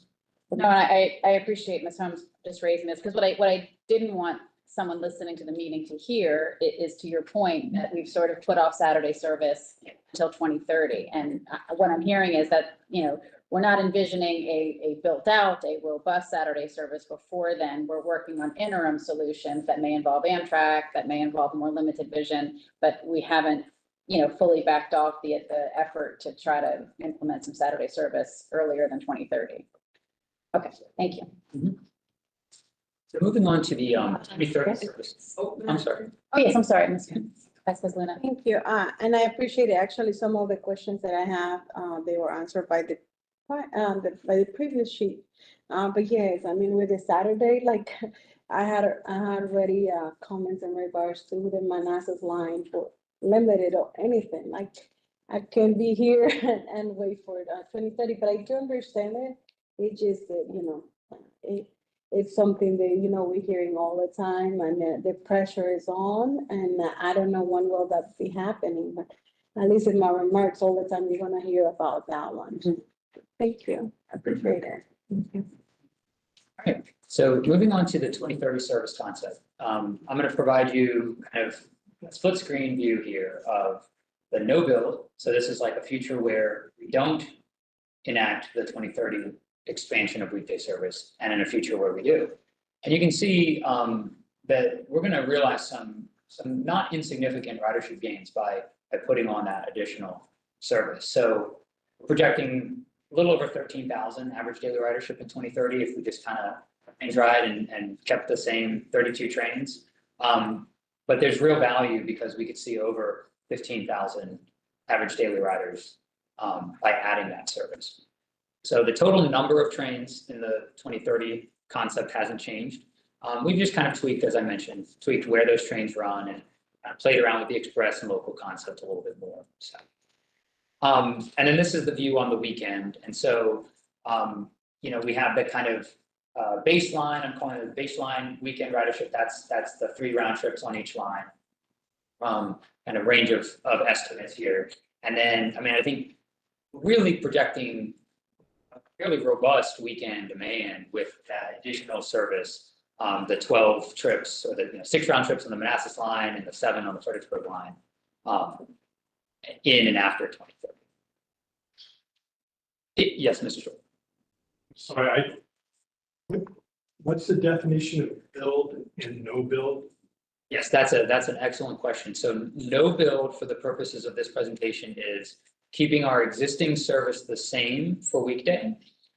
For the purpose of weekend, it's actually implementing that limited Saturday only schedule. And so this slide is a little misleading, I do admit, because it does include Sunday there. But if you just assume that the no build condition would literally be only those Saturday bars, that's the range of estimates that we could expect if we just implemented the limited Saturday service in 2030. So it's really Saturday, Sunday service is the difference between build and no build. And the additional frequencies on the weekends, because as you recall, we propose 13 round trips for the system on the weekend. That's 6 on Manassas, 7 on Fredericksburg. Yeah. And then moving on to the capital requirements here for 2030 service, we try to break it up here in terms of expansion and state of good repair. I just want to point out, and I have a slide coming up, I think it's the next slide, that really underscores the point that there is a great deal of required capital investments, much of which is already funded in our existing CIP, that would need to occur even if we did the no build. Right. So moving on, I think that this slide is a much clearer picture of what I'm talking about here. So if you look at the cumulative capital expenditures for fiscal year 25 to 30, the right-hand side of the graph, you know, you're really talking the difference between 883 million of required capital, of revenue needs. So that's the unfunded portion of the no build scenario versus 919 million. So it's a little more than 40 million is really the delta here. And essentially that comes down to the need for a few additional locomotives to be able to run that build service. So I just want that to stick in your mind because I'm going to be referring to capital expenditures in the cumulative sense. So what needs to happen from 2025 onward. But when I talk about operating costs, I just talk about them in the year, the 2030 or 2050. So just in case anyone's curious about how those numbers came out. Yes, Ms. Bailey. I just want, going back to previous slide, sorry to take you back, Nick. But when we talk about the Fredericksburg line, and I'm looking here, it says Woodridge, I'm just a data point for me. That doesn't involve Quantico at all, or does it? In terms of expansion type projects, Yeah, we're done. that's what I Yeah, we thought. already finished. I just need to hear it. And before you ask, because Potomac Shores is up there, this is not a capital expenditure for us, so it doesn't I know. get captured here. Yes, It doesn't mean it's not gonna happen, but I just need to hear it. yeah, okay. Nick? Okay. Thank you. So tagging on to that, Fredericksburg's already been updated and upgraded. Are there additional improvements that you're looking at there? Yeah, so let me talk about that for a second. There's a nuance here. That's in the parking category. And so what we've done is we've assumed a very conservative future where everyone still drives to the station. So one rider equals one, car. And we know that doesn't happen when you start to get more, more congestion in the parking areas. People tend to find other ways. Fredericksburg, obviously, there's walkability, there's transit.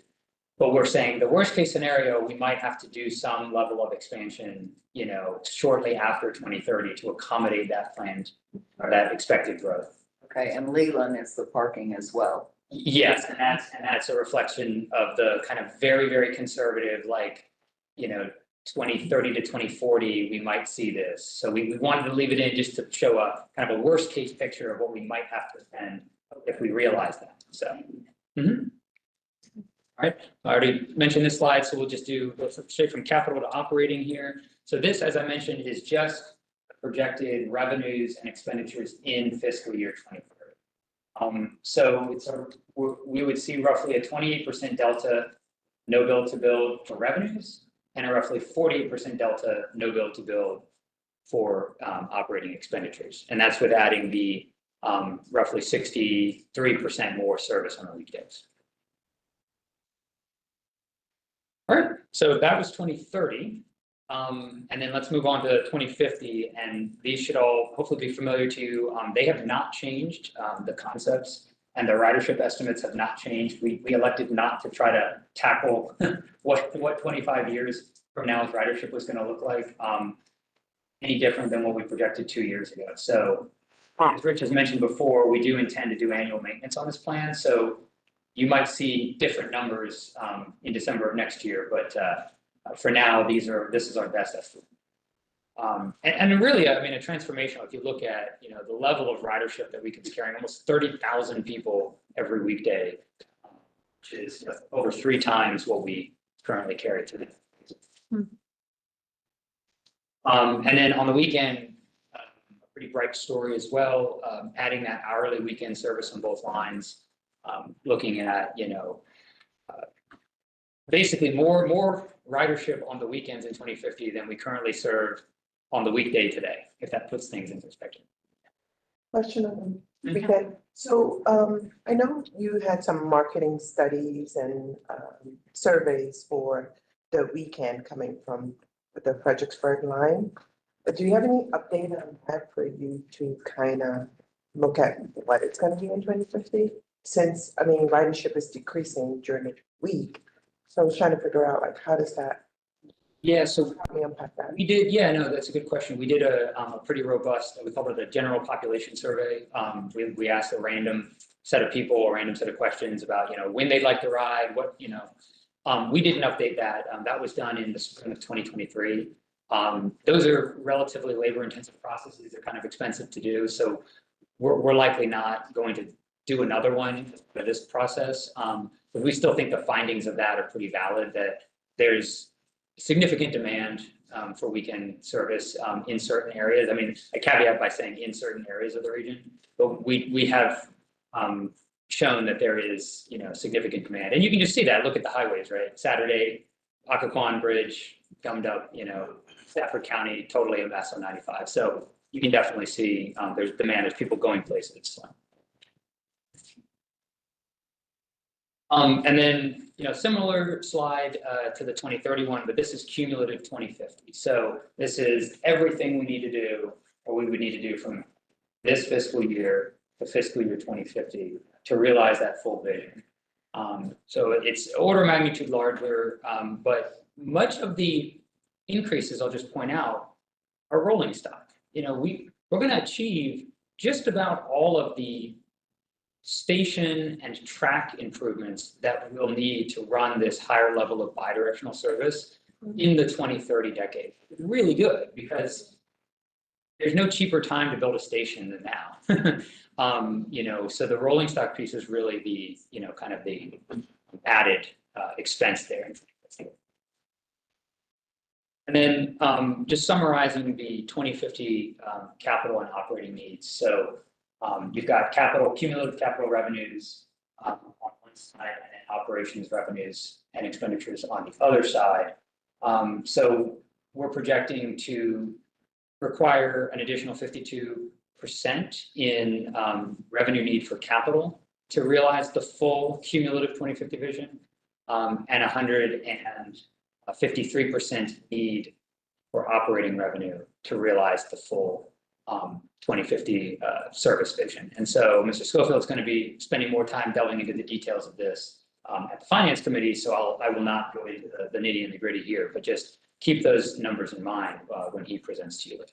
So, Nick, I have to ask a question. yeah, certainly. So that slide, it says cumulative capital need of 1.1 Mhm. billion. Mhm. What's the number up top of that? Three? Yeah. It's 3.459 billion.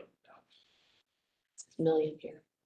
Oh, you're absolutely, oh, no, I'm sorry, it's 3,419 billion. Sorry, we had saw that. Just a comment on it.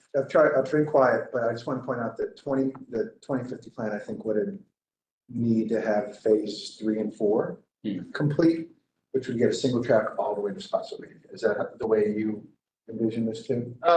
Yeah, I think that's because phase 3 and 4, this is, yeah, there's some assumptions in there about phase 3 and 4, but I think what we're specifically calling out here is on the crossovers and stuff like that, right? So again, it doesn't quite meld the two plans together just simply because of the timing and stuff. But I think what we've modeled here is that in addition to what phase 1 and 2 are, go do some crossover work out there and we could probably operate what we're projecting here. I know phase 3 and 4 has more in it than that. So Right, they would cost more than 1.1. well, it would cost, yeah, there's more. And we're not considering, in all honesty, we're not considering what could be potential increase in freight traffic and or increase in Amtrak traffic. We don't know that, right? We're just being very isolated on VRE.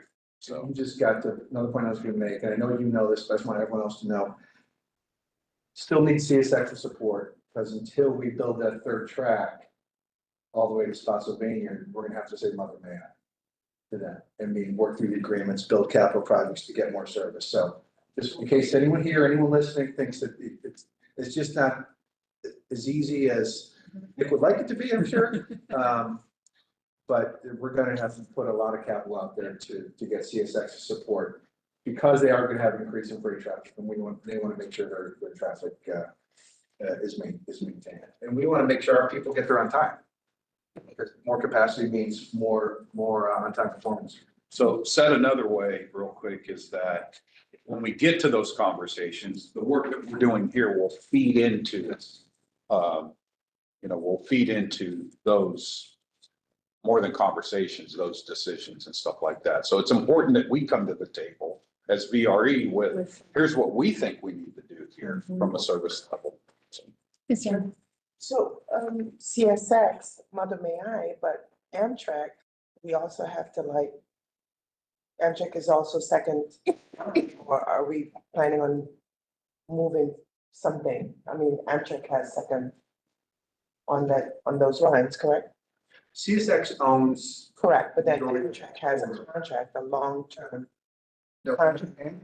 So the state, the increases in Amtrak service come from state supported service. Mhm. 8 of the 8 Amtrak trains that run in Virginia would not run without Virginia service. So it's up to us. We decide if we want to increase those. They can't increase long distance service. Frankly, I don't know if that is, especially in 2025, is anything they're looking at doing. So I think some people know what I'm referring to. Yeah, it's not, Amtrak long distance is not in favor of certain people in 2025. So, but CSX is the one who has the ownership. Yeah, I know that. Yeah, Right, so but that's just that the they main always had a one. long-term But we relationship. can, working with VRE, the Virginia State, can work out to make sure that there's a good mix of VRE and Amtrak in the state. Thank you. Mr. Stark. Mike, the big picture line, the third line to Pennsylvania, what is that, 20, whatever, what's the? Depends on money. Yeah, I know, but can you give us your, Well, it- read the crystal ball? Yeah, there's almost 0% design done on phase 3 and 4 projects. It's at least 10 years between design and construction. You're gonna have some big bridge projects. Meg mentioned Fredericksburg, you're gonna have to build a new bridge over the Rappahannock, which is not gonna be cheap. And there's other bridges in phases 3 and 4 as well, as anyone who takes the VRE line knows, you gotta expand. And you often want to expand those to allow for up to 4, carry up to 4 track, 4 tracks. So if you're building a new bridge, don't just do a 1-track bridge, do a 2-track bridge. So in the future, if you really had two dedicated for passenger rail, that's when you get a lot of the benefits you see in 22.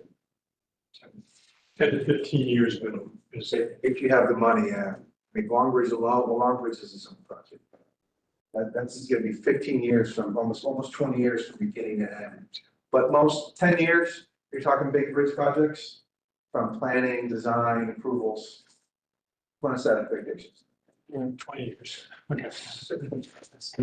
And that's precisely why Nick will be. it has an off-ramp at I know, right? Nick will be here. I was gonna say. I'm the only one. No, I'm speaking for myself. That's precisely why the plan has an off-ramp at 2030. And as I mentioned before, you know, having all but roughly $40 million of the 2030 capital need addressed through our existing CIP is pretty good. I mean, it gets us a lot farther down the track than we would be if we were still starting from square one, trying to figure out what we needed to build in the corridor to achieve the vision. So, and speaking of vision, this is my penultimate slide, I think, second to last, yeah. What we're going to be asking you all to adopt here in the next month, obviously the system plan, but it's a component of several different sub-plans. So the 2030 service plan, which is that kind of nearer term, less aspirational, more market-driven vision. The aspirational portion, the 2050 service vision.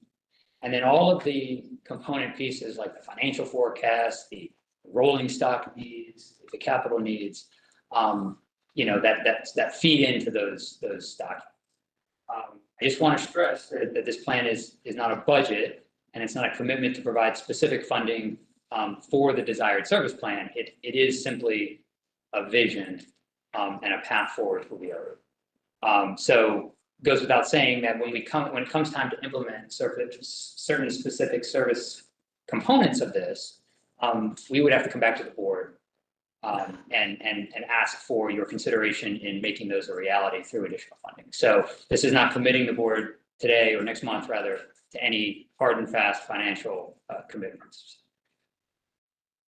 The next steps, we hope to come back in May with a request for adoption or recommending adoption to the commissions. And then we'll go out on the road to PRTC and MBTC later this summer, present the same presentation. We will then be concurrently internally making updates to the plan documents, get a nice executive summary placemat for you all, something that tangible that you can take away from the adoption. And then, as Rich alluded, annually in December, looking to perform maintenance on the plan. I don't know, Rich, if it's your goal to do it this December or wait until next December, but generally around the time that the budget is being discussed here at the board level, presenting updated ridership and market estimates. So that is it. A little more than 4 slides, but hopefully it was informative. Happy to take any additional questions. Before we take additional questions and comments, I want to give kudos to Nick for that's a lot of information and covered both thoroughly and concisely somehow. So I really appreciate the slides, the content in them. Some of the new slides in particular, I know those of us who are newer probably hadn't seen that equivalency to cars on the road, lane of traffic slide, and some of the others. So really appreciate the fact that this gave a backstory and a future vision.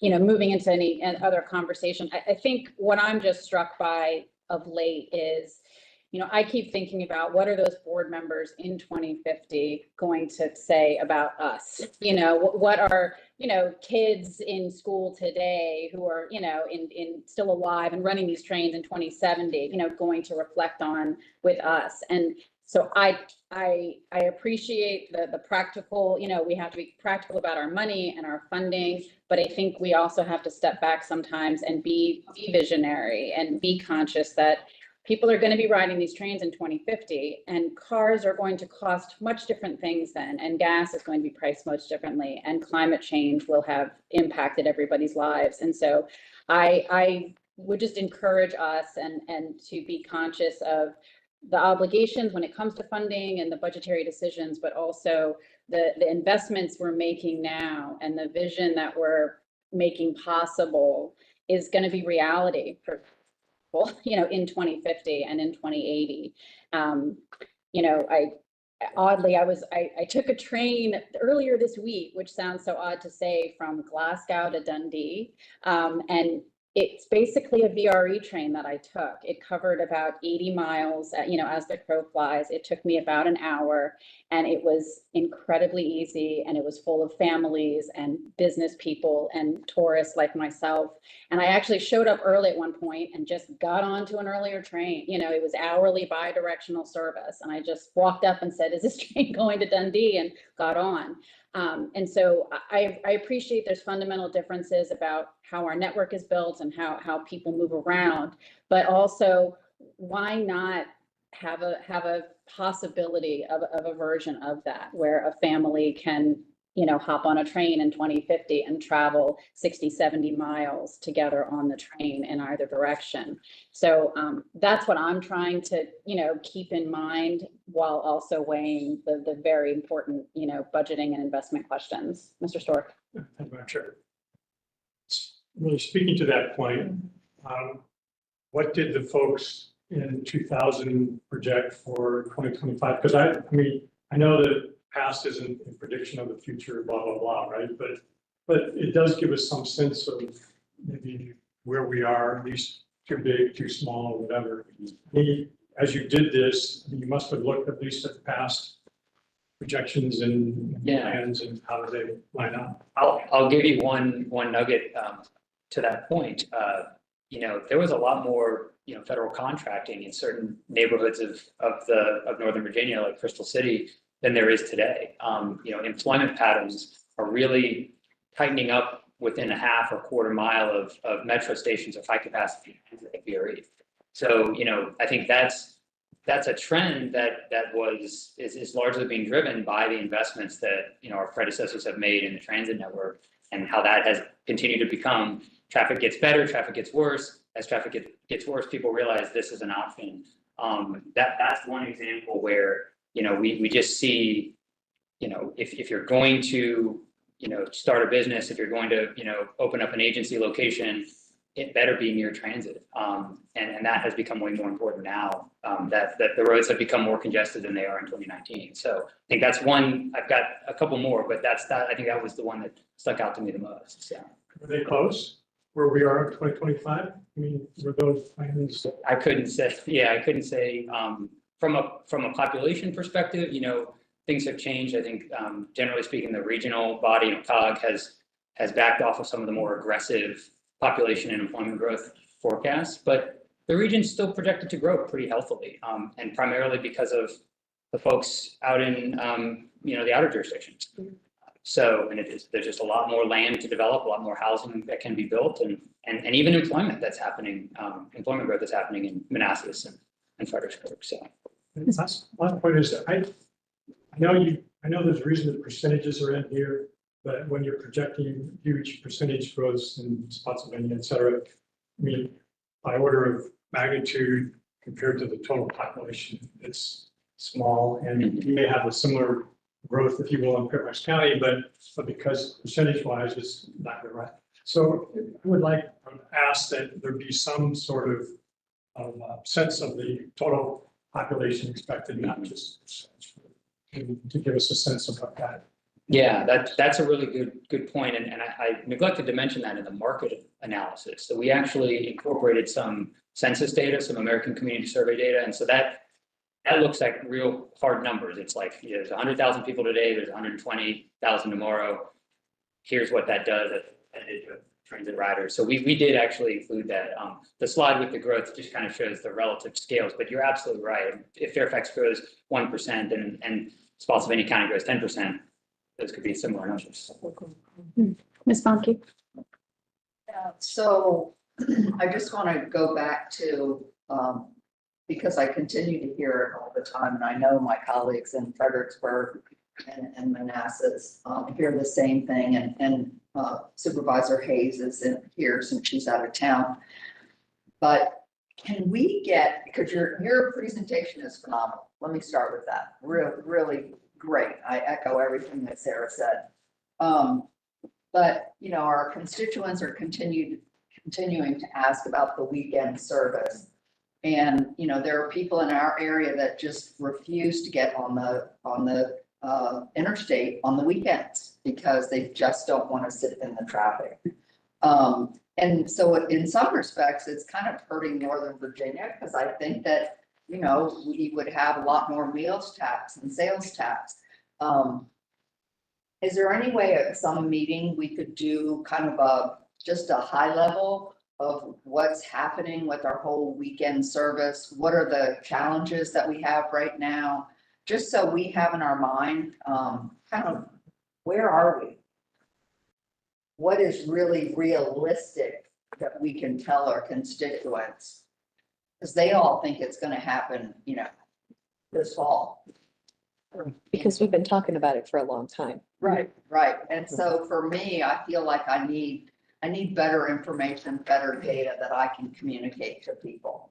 Would that be something that you could do, Rick? Sure, but, and we'll do that, but I'd be remiss if I didn't say this, because nobody said anything, or I'm not sure the reaction on one of the slides up there where it said, you know, in our current 2040 that we're progressing right now, no weekend service.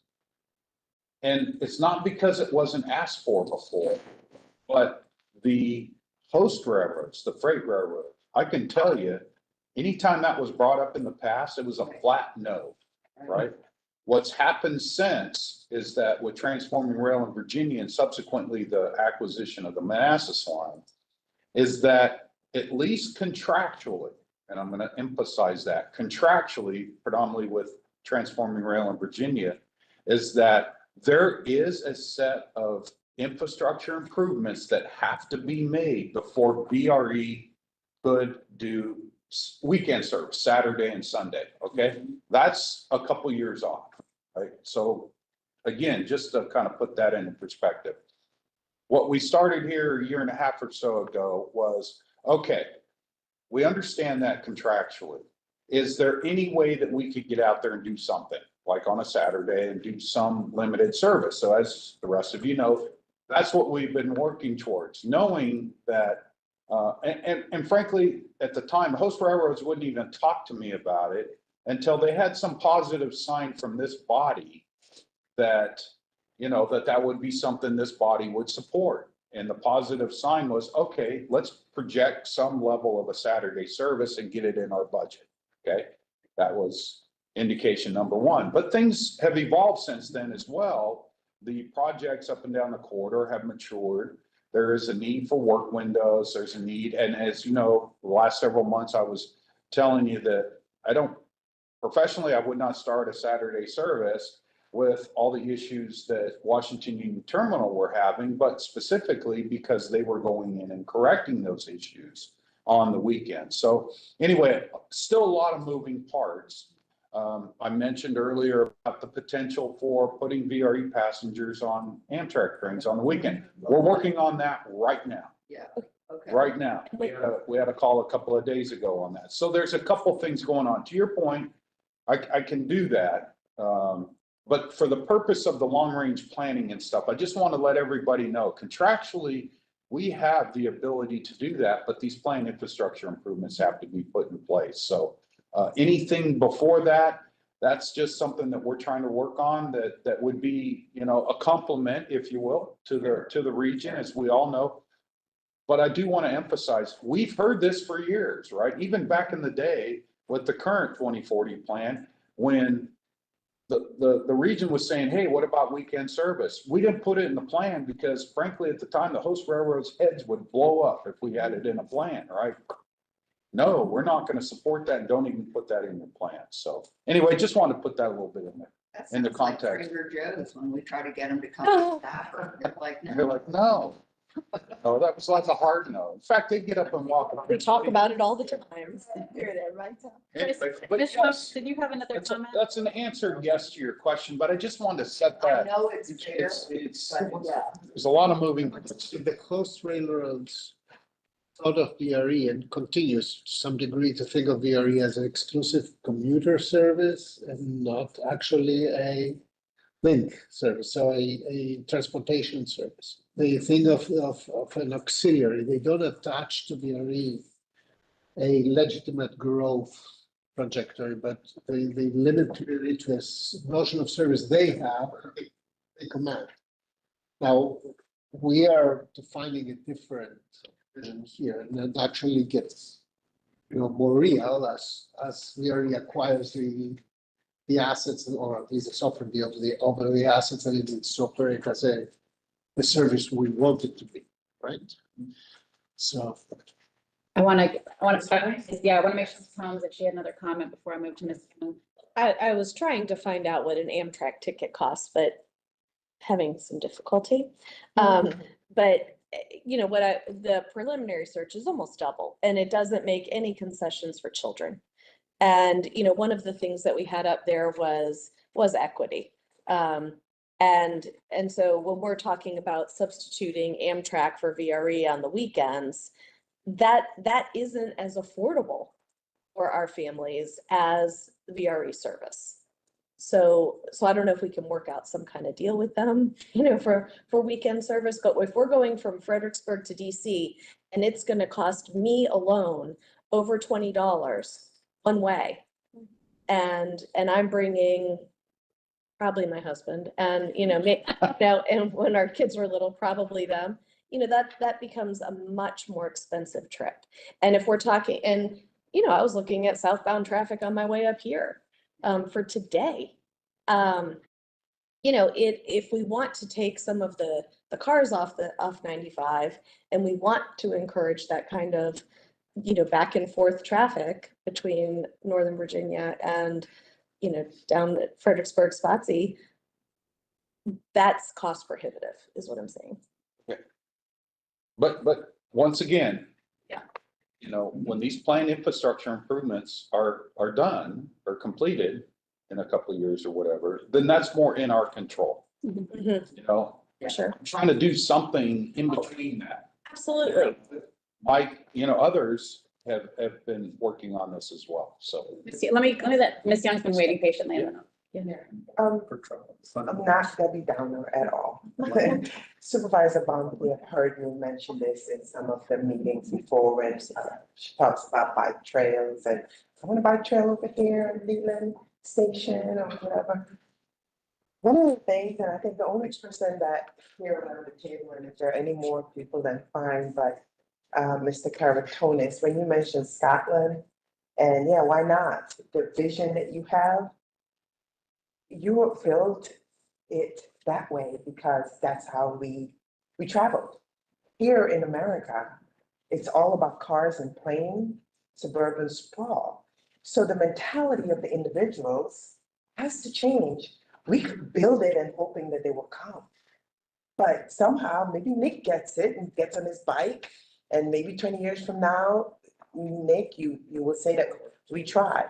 But there may be parallel. The kids, I don't see them riding any bikes. I don't see the things we need to start moving individuals, younger people to ride bikes and to ride the rail because the mentality is not there. And respectfully, I think the conversation this body is having is how we start to move that needle. We have a group of elected officials here speaking in support of rail and in, at least in where I am, we talked the King Commonwealth projects. Part of the vision underneath is to create better bike ped infrastructure. You look at what's happening with congestion pricing in New York, it's working. The buses are going faster in New York with congestion pricing, So I think you're absolutely right. I mean, I agree with you as somebody who rides a bike as my primary, vehicle. You're right. I'm currently in the minority, and I have to explain it's not exercise. I'm not particularly fit. I'm just an average woman.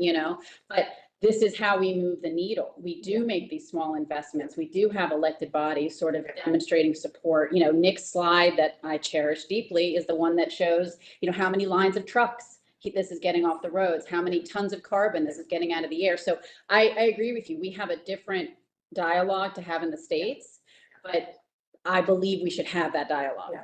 And I think, just one more thing, and I'll let you go, but DC, the bike system that was put in place when I worked up north, I think it dissolved itself, unless I'm wrong.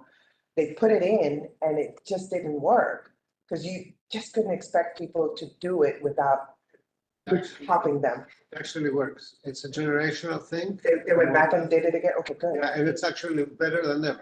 That's Actually, good. having a bike share is a. very good. And I want to tell you, and I get, one of the things with the change of the administration, we get a lot of people who have never been in a, East Coast city. And they come to my town halls and say, wait a minute. Are you serious? Do we have these HOT? I mean, how expensive is it here to have a car? I said, welcome. So let's account for a while, to see if you can really afford 3 cars. I'm a- Then I tell them, you have an alternative. And then they come back and they say, oh, that was actually not so bad. Sam, Yeah, I love this conversation because, Nick, I think that your presentation, I agree with my colleague Supervisor Bunky, that it is an impeccable presentation. Not just because we like him, but we like him. It was shortened, no, but because it drives this conversation regionally. And it is a paradigm shift. And so I would implore you and encourage you to help us to bring us to that spot where we are talking about the next generation, the generations to come. So the paradigm shift is we don't get stuck. Because I think what we're experiencing right now in the region in different spots is that we're stuck. And we need to get unstuck for that next generation. No, it's a great conversation. We don't think we have to vote on it today, so there's opportunity, I think, for more dialogue. I would absolutely encourage each of you. I'll share with you that whenever I send a question to Rich or one of the staff, I then see it sort of reflected in a slide, by the time we get here. So I would encourage any of you who leave today or, have other responses to send those questions, send those comments. We would probably see them incorporated when this comes before us for a vote. But this isn't a voting action today, so if everyone's okay, we'll move on, and because we do have our finance committee to follow. I'm sure on that point. Yes. How, is there a formal way that people, besides just doing that individually, I think we're looking at adopting something next month, and if concerns about overall projections, being too high or whatever, from registering that, is there some other way that you want to get? Because that's an objection to me that I probably be bringing to the next meeting. I don't know if anybody else will share. See what the process is.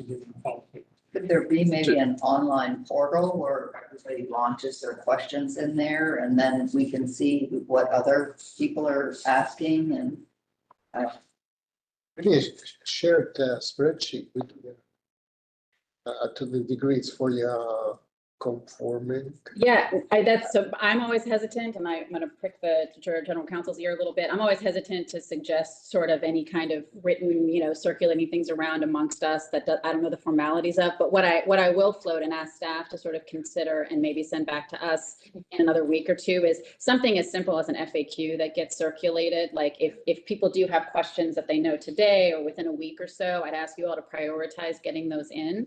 And then if staff, from just a basics perspective, maybe can share we get a compendium before Alexandria, hearings of the questions others have asked in briefings.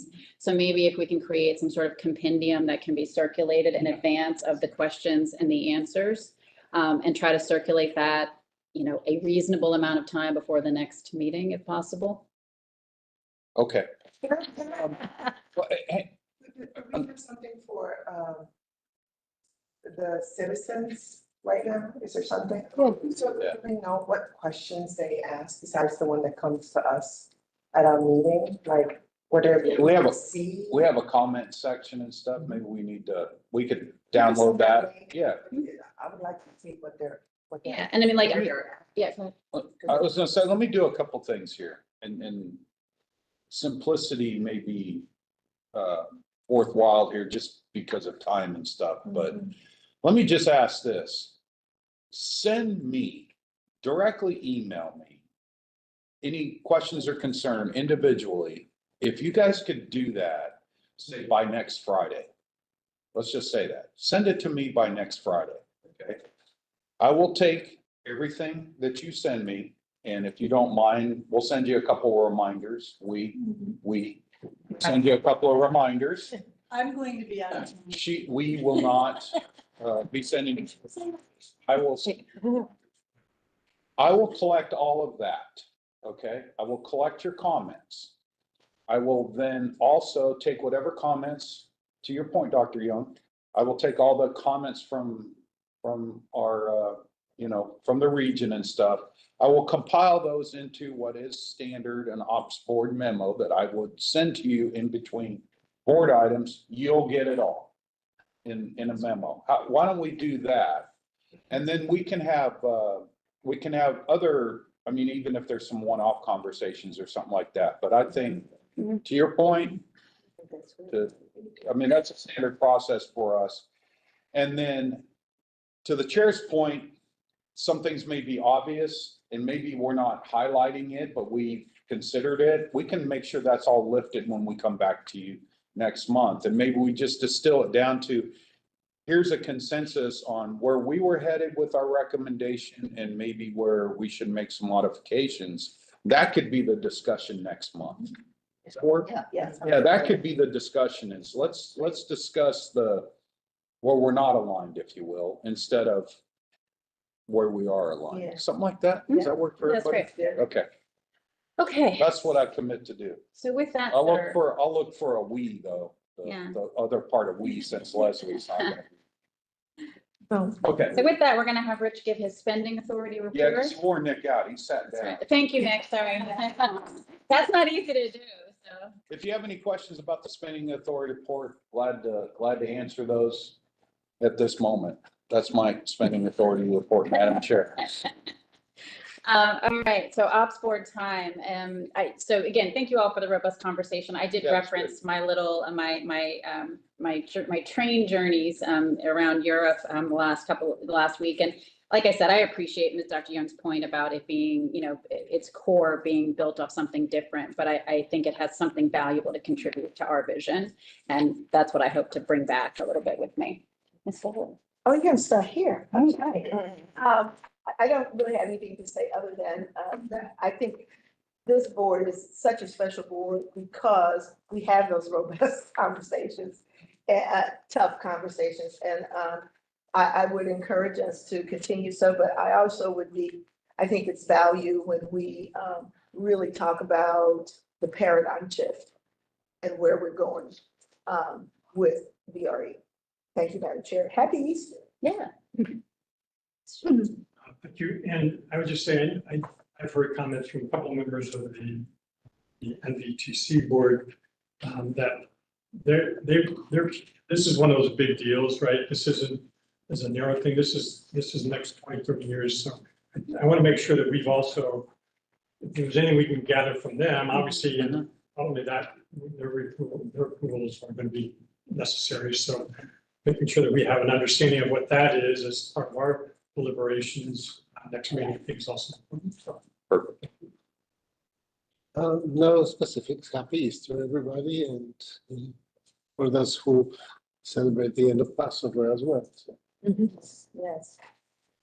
Just here to echo support for family-friendly weekend service in the future and remind you to go support your local bike to work. Mason. Oh, yes. Yeah. All right. Take it on VRE. Yeah. Nothing from Nathan. Nothing. Just to echo, as far as just Work's comment, the VRE staff will be coming and presenting the 2050 plan at our NVTC meeting, I know in just a couple of weeks. So I think that times in very well with getting sort of a real time To get them early, people engagement. teasers along the way.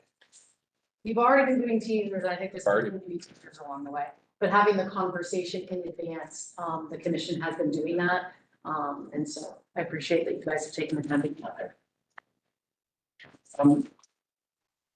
I appreciate the conversation, talking about just kind of, where we have to go in order to encourage use of these assets for our community.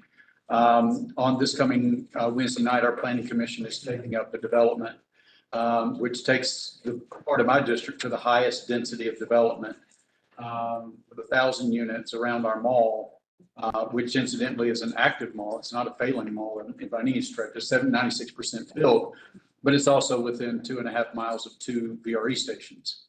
And the part of the, so just think about where we are as Prince William County.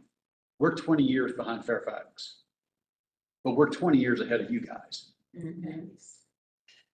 So we made a lot of mistakes. We didn't build our community. We just let sprawl take over. We made a very vehicle dependent community, and we're paying for it. Let us serve as your warning.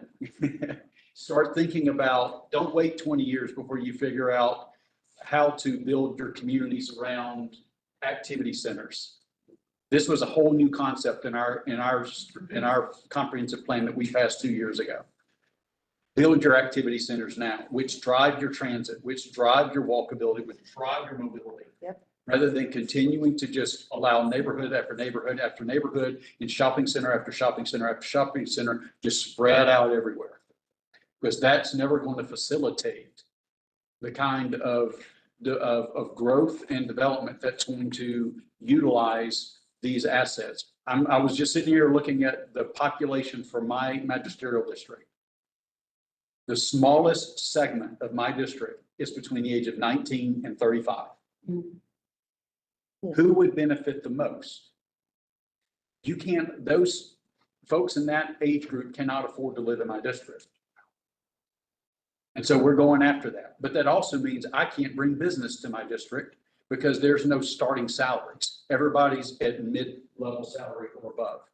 So again, as the area of the Prince William County with the greatest level of growth, I've got 6,000 units proposed for my district right now. And a bunch of data centers.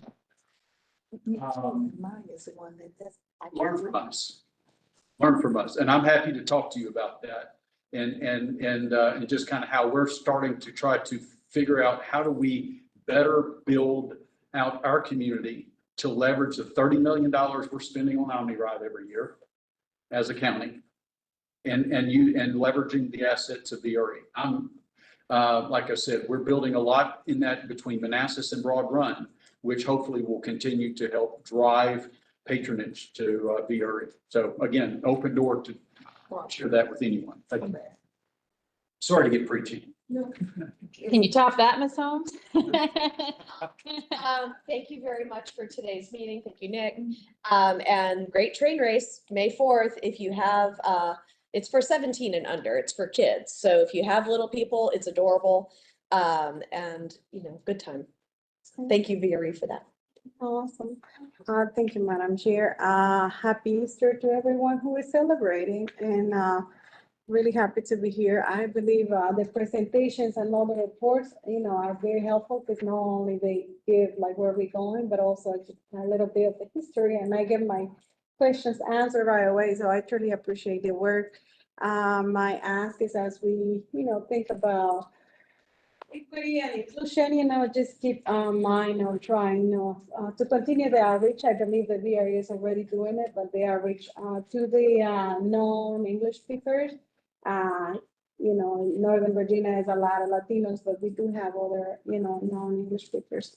So I just want to make sure I mention that. As I said before, I'm here to, one of the biggest things for me is the limited Saturday service, and it is a family base. I don't know when that will happen. People think it's soon, but I'm looking forward into serving and helping in any way I can to make that happen. Of course, within the limits of the needs of this board and the support of this board. I'm looking forward and hopefully joining the finance and the legislative committee, and I will get to that later. But in the meantime, thank you for the hard work. The better weather, I hope it continues to increase our numbers on the riderships. Thank you. Oh, sorry. Yeah, I don't have anything except to say that good discussion today, and the beauty of discussions, give rise to new ideas and fresh perspectives. So thank you all for that today. I'm looking forward to be on the same meetings with you. Haven't heard anything else from you. So, just kind of echoing what Dr. Young said, we all come from different perspectives. We were all raised very differently. Takis obviously being European, Dr. Young growing up in the Netherlands, you have more of a world experience than maybe somebody like me. So anyway, that's why I love this board and being on this board, and we do have great, healthy discussions. I do want to say happy Easter to everyone that celebrates. And kind of on, and Tom, I will be taking you up on your offer without a shadow of a doubt. Even though I only have between now and December 31st, I don't know if you've heard, but 2 weeks ago, I announced that I am not seeking reelection in November. Did you ask competition? I did not. It's been 16 years that I've been an elected official. I have loved almost every minute of it. Even the ones where they were shooting darts at me at a town hall meeting. You've all been there and done that. And I've really enjoyed serving. And I served on the school board for just one term. And anyway, I just wanted to let you all know, and I will still be here until December 31st. And just thank you. Thank you.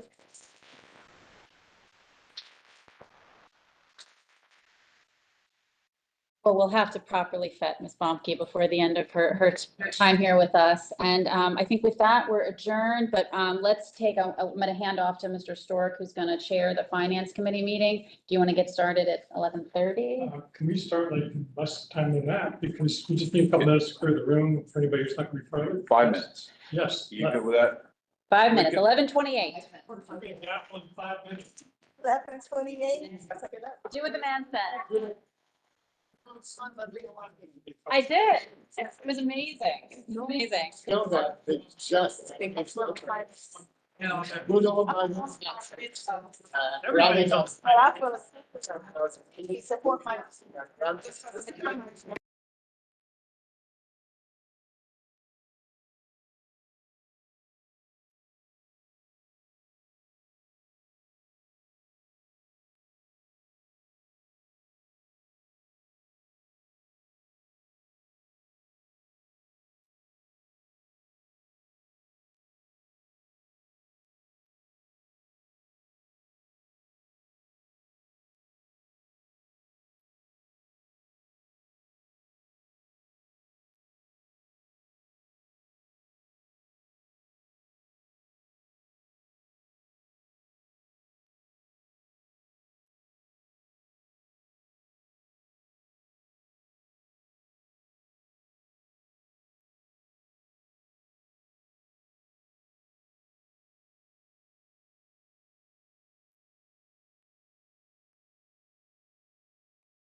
Populate a lot of the data. Change your views. Hopefully, Financial plan. we're gonna get started here, just one moment. They're good to go.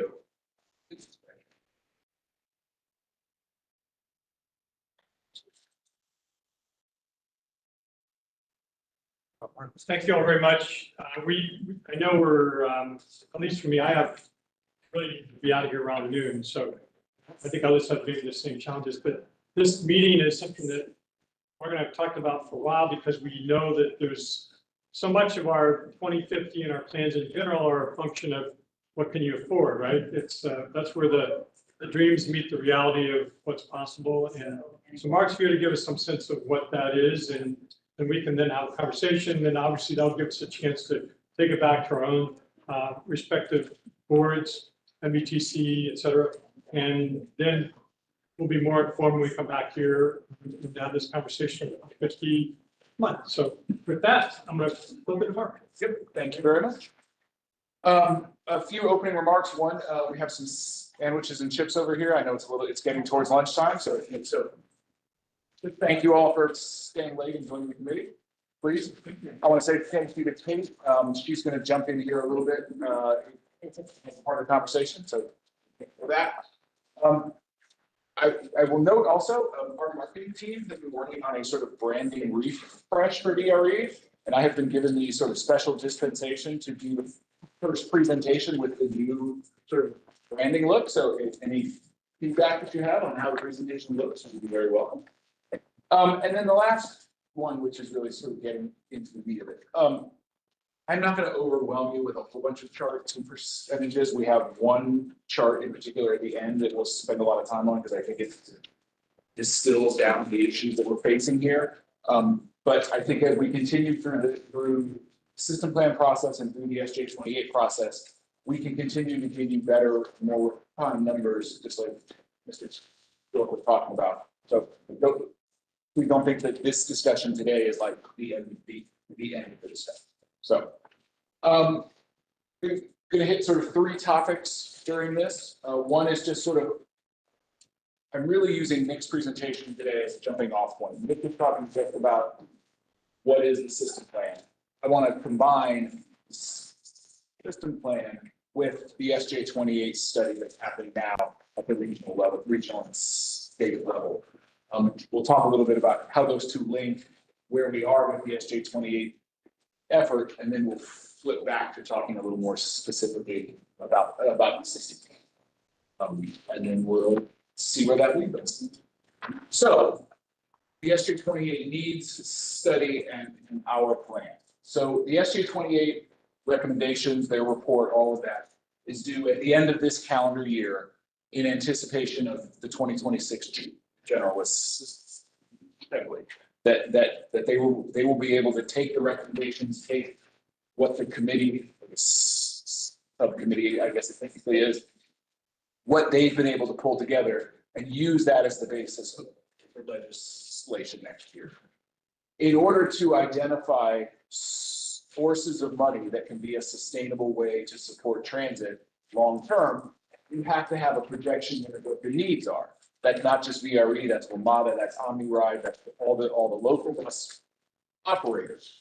You have to say, all right, our need, is it a $10 million need? Is it a $100 million need? Those are going to give you very different answers in terms of like, hey, what should we choose as the revenue? And so it is the timing is really excellent. I just want to tell the board this as public meetings. Timing is excellent.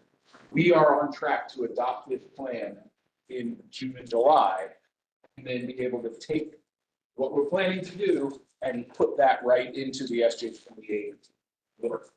Rather than, the SJ28 team coming to us and saying, VRE, what are your needs? And us being like, well, we think it's, we're not sure if exactly. You guys will have just adopted this plan, hopefully. And we can point to that and say, near term, medium term, long term, this is what VRE is. So I just want to tell you this. This timing is great. I also want to re-emphasize a point that Nick touched on a little bit in his presentation. It's important enough that it deserves an exclamation in the title. The system plan is not a budget. When I come to you each year with a budget, It's got to be balanced. Have the expenses that we're putting out the door balanced with expected revenues coming in the door. The system plan is not committing us financially. It's committing us to a vision, but if the funding is not available to do the things we want to do, those plans are not going to be implemented. So I want to make the point that if you are comfortable with the vision that is being put out there on the table for VRE, but the gaps in the money make you a little nervous, that is okay. Those gaps make me a little nervous. It's a lot of money. But we're saying you as a board have a vision, you are charging Rich, me, staff with the task of making the vision happen. We're not gonna just start running a bunch of extra trains and come down to Spotsylvania and Stafford or wherever and say, oh yeah, by the way, your local contribution is gonna go up for 300%. Like that's not what's gonna happen. Good. And so the system plan really is intended as, choose your metaphor, a guidepost, a North Star, whatever, to seek that additional revenue that we need. Most immediately through the SJ28 process, but potentially through other channels as well, whether that's at the local level, whether that's in Washington, DC, whatever. It's going to help us put our arms around what our needs are. So at this point, I want to hand it over to Kate just for a few minutes to sort of bring you guys up to speed on what where SJ28 came out of, what the work is that she and her team are really doing a great job leading. And then she'll hand it back to me to talk a little bit more specifically about exactly how VRE is working with the community right now. No, and thank you. And indeed, just to really put a fine point, the timing of what's going on here at VRE is absolutely perfect. Like you couldn't actually ask for a better time. But just to tell you a little bit of the background on this joint resolution, or the SJ, Senate Joint Resolution SJ28, which is what we call it by. It's really, this was about, I want to say it was probably about a year and a half ago that there was a recognition. I'll be honest, it's very much pushed by WMATA identifying huge gaps in both operating capital and a real need, and this is DC, Maryland, and Virginia, but a recognition that we do not have the current revenue structures to be able to support what was likely the vision for WMATA. At the same time, we've got members of MBTC who serve on the state senate. We're interested in seeing what we could do, and so we actually said, it's not just WMATA. We actually know that, again, just all of us following along and being a part of what the VRE vision is, recognizing the same sort of disconnect there, and then diving into the data in the support of our local bus systems. There's also a disconnect between the state aid that's being provided, or even the sustainability of other revenue sources to be able to meet the needs. So that came together as a joint resolution that, yes, there's a lot about WMATA, but it's also about VRE, it's also about the local bus systems, and in particular as well, of course, is OmniRide and PRTC districts. And so that joint resolution, or that subcommittee that was formed by that, had a 2-year time frame. We are now in the 2nd year. The composition of that was made up by leadership in sort of the appropriations and transportation space of the House, the Senate, as well as we do have Mr. Alcorn from NBTC on there, Paul Smedberg representing WMATA, even though he happens to be also an NBTC commissioner on the WMATA board on there, as well as Secretary Miller from the Commonwealth. And so their plan, and I know that Mark already touched on it, is really to dive in and understand the needs, but then also understand what are the gaps that could go into recommendations for a funding package. And it was definitely targeted to be next General Assembly session. So this coming, a year from now. And so they're currently on track to be working through a lot of the homework. We do have some staff support. It happens to be NBTC staff and our contractors are supporting a lovely unfunded bid. We are happy to support this effort. There was no additional funds provided for it to be able to make this happen. And of course, obviously, all the work of the transit systems provided there. But they're working through now, really diving into the needs. What is the delta? So what is the vision, and how does that compare to the revenues that we know are finding, and recognizing those are local, regional, and statewide funding that's involved in this conversation. And so as we go through the summer, it's refining those needs for all of those systems and then really working through what are the revenue options. The revenue options right now are being examined by a consultant that we have, some financial and economics consultants, actually brilliant folks, who are really diving into 15 different types of revenue. And we're happy to follow up and give you what those are. They won't be anything big surprises, but they are looking at what's the projected revenue generation from NBTC district, PRTC district, as well as statewide. And I want to make sure that's very clear. I know we've heard from our NBTC members is that obviously the economic value to the Commonwealth from Northern Virginia Transit is quite meaningful. So there needs to be a state level piece in that. So they're working through all of those. A lot of meetings. We actually have a meeting that's coming Tuesday with SJ28, and then there's going to be another meeting in June. And September is really where things are starting to come together. And the committee is planning on developing recommendations in November. And because it's always important to follow these, that meeting is after the November election. Is that helpful, Mark? Did I give you sort of the overview that you needed, maybe more than needed? Like VRE's been a big part of this and a player. We're making sure this is not just a WMATA conversation. This is a VRE, an OmniRide, and a local bus conversation as well. Absolutely. Thank you, Kate. So she mentioned that there is a meeting next week. It's been a couple months. We're sort of bringing everyone sort of back together, getting everyone back up to speed. And one of the things they've asked each of the agencies to do is kind of come and talk about our key issues with respect to revenues. And so what I'm going to be highlighting next week, just to give you guys a little preview, is these topics here. Where are we with the pandemic relief money that we have? Obviously, the recent ridership increase is good. It continues. It will push that date out. We have not changed the update yet in terms of the when do we hit the cliff? Like Rich was talking about earlier, we want a little bit more history, but they will do that. We'll talk about the dedicated money that we have through the VROC. I think the message that we have been consistently giving is we like the structure there. It doesn't tie us down with a lot of strings. We can use it for operations. We can use it for capital. We can even use it for debt. It's dedicated to new rail. Challenge with it is the amount of money that's going into it is flat. It's linked to a declining base. So we have, declining purchasing power coming out of that. So we like the structure. We'd like to pour more and different money into it. If you recall, last year, 2 years ago, out of the state merit program into getting 3.5% dedicated from the MTF. Again, on the one hand, we like the dedicated part of that. We are tasked with using that both for capital match to our FDA grants and to the operations that we have.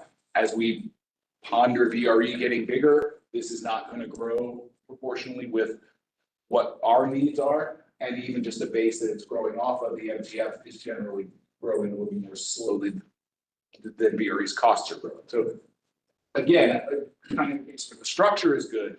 The amount and how it grows with us could use a little bit of improvement.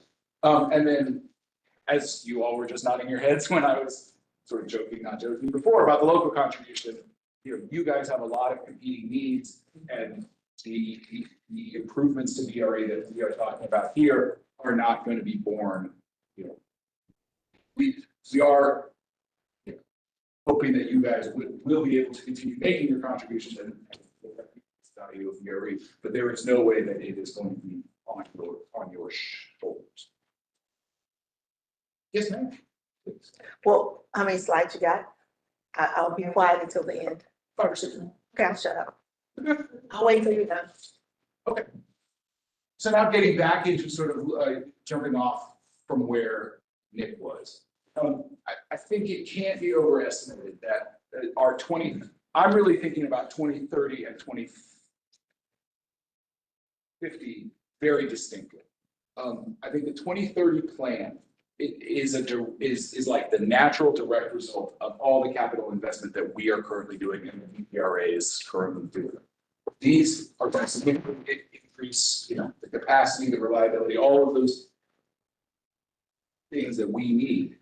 And then once the Long Bridge opens, hopefully 2030, we're gonna be able to add, as Nick described, significant weekday service and a whole bunch of weekend, really without having to add any new rail cars, with the 121 rail cars that we will have at that time. It will be a case of moving from a commuter railroad where we take the trains in the morning and then they sit there and then they come home in the afternoon, to using them all day round. Really, all we're going to need is a couple of additional locomotives to sort of move the rail cars around, make the trains a little, have more trains that don't have as many cars on them, and really be able to offer a very different level of service to the market. If we're able to do that successfully in the early 2030s, then the focus is really going to shift in the mid 2030s into 2040. We are going to have to replace our existing 100 rail cars, and that's going to be a big ask. Now, whoever's in my chair at that time, I mean, I assume we will not be paying all cash for them. We will be doing some kind of a financing like we did, with the rail cars the first time around, but that's going to be hundreds of millions of dollars that we're going to need to come up with. And we're going to have to do that even if we were to just keep the baseline level of service that we have now, even if we weren't to grow the service. And then, I don't even have it on here as a bullet point, 2050 then is aspiration. 2050 is, if we want to become this amazing regional railroad, that is going to be a whole lot more rolling stock and then a whole lot more operating cost. My focus, especially with respect to SJ28, I think we'll get to it here. I'm not terribly focused on 2050 from the SJ28 perspective, given how aspirational that is. We will talk about it with them. We will present information there, but we are talking about biting off a lot with respect just to 2030 and 2040. That's, if we can come up with a strategy through the SJ28 process that allows us to do that, I'm going to view that as like a generational kind of a thing. And then those who come after us, I think, can look at that.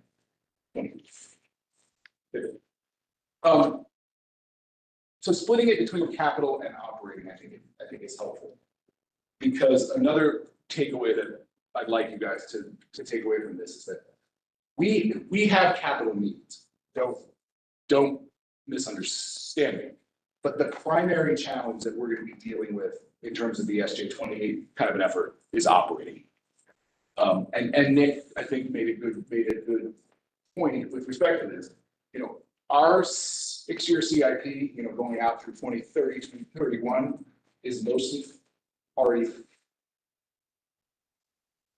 funded.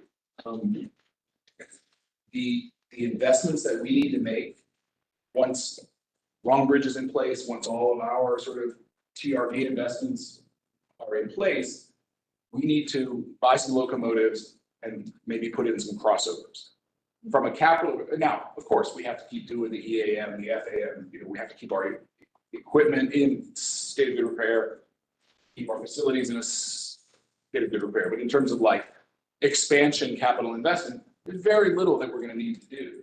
This is really going to be all about operating. And so I'm trying to be very simplistic here, but the message, that we're going to be conveying to the region, to the state, is that our sort of near-term immediate capital needs, VRE is actually in pretty good condition. Not to say we don't have any gaps, but we're in a pretty good condition. The sort of $2 signs there in the 2040 timeframe, that's the replacement of the existing rail cars. And then beyond that, when you get into the out years, again, we don't have a ton. And Nick wasn't explicit about this, but the system plan does not envision VRE going to Richmond, or VRE going to Culpeper, or VRE going to Maryland. It doesn't envision us building a whole bunch of new inline stations. We're not really going to be growing the physical plant of VRE over the next 20 to 25 years. We're going to be tremendously improving the service in the area that we already serve, which I think is great, and I think is totally appropriate, and does not have, other than rolling stock, does not have a tremendous capital cost that goes along with it. Not to, again, don't take me the wrong way. There are capital costs and we will have to figure out how to make it happen. But the primary challenge for VRE with respect to SJ 28 and where do we get sustainable money is operate. Because in 2028, at least according to the old projections, that's when the pandemic money goes away. 2030-ish, when Long Bridge opens, that's when we would like to begin offering more weekdays, more weekends, taking advantage of all the capacity, continuing that level of service 10 years. And then at that point, maybe begin ramping up to that sort of aspirational long-term level of service.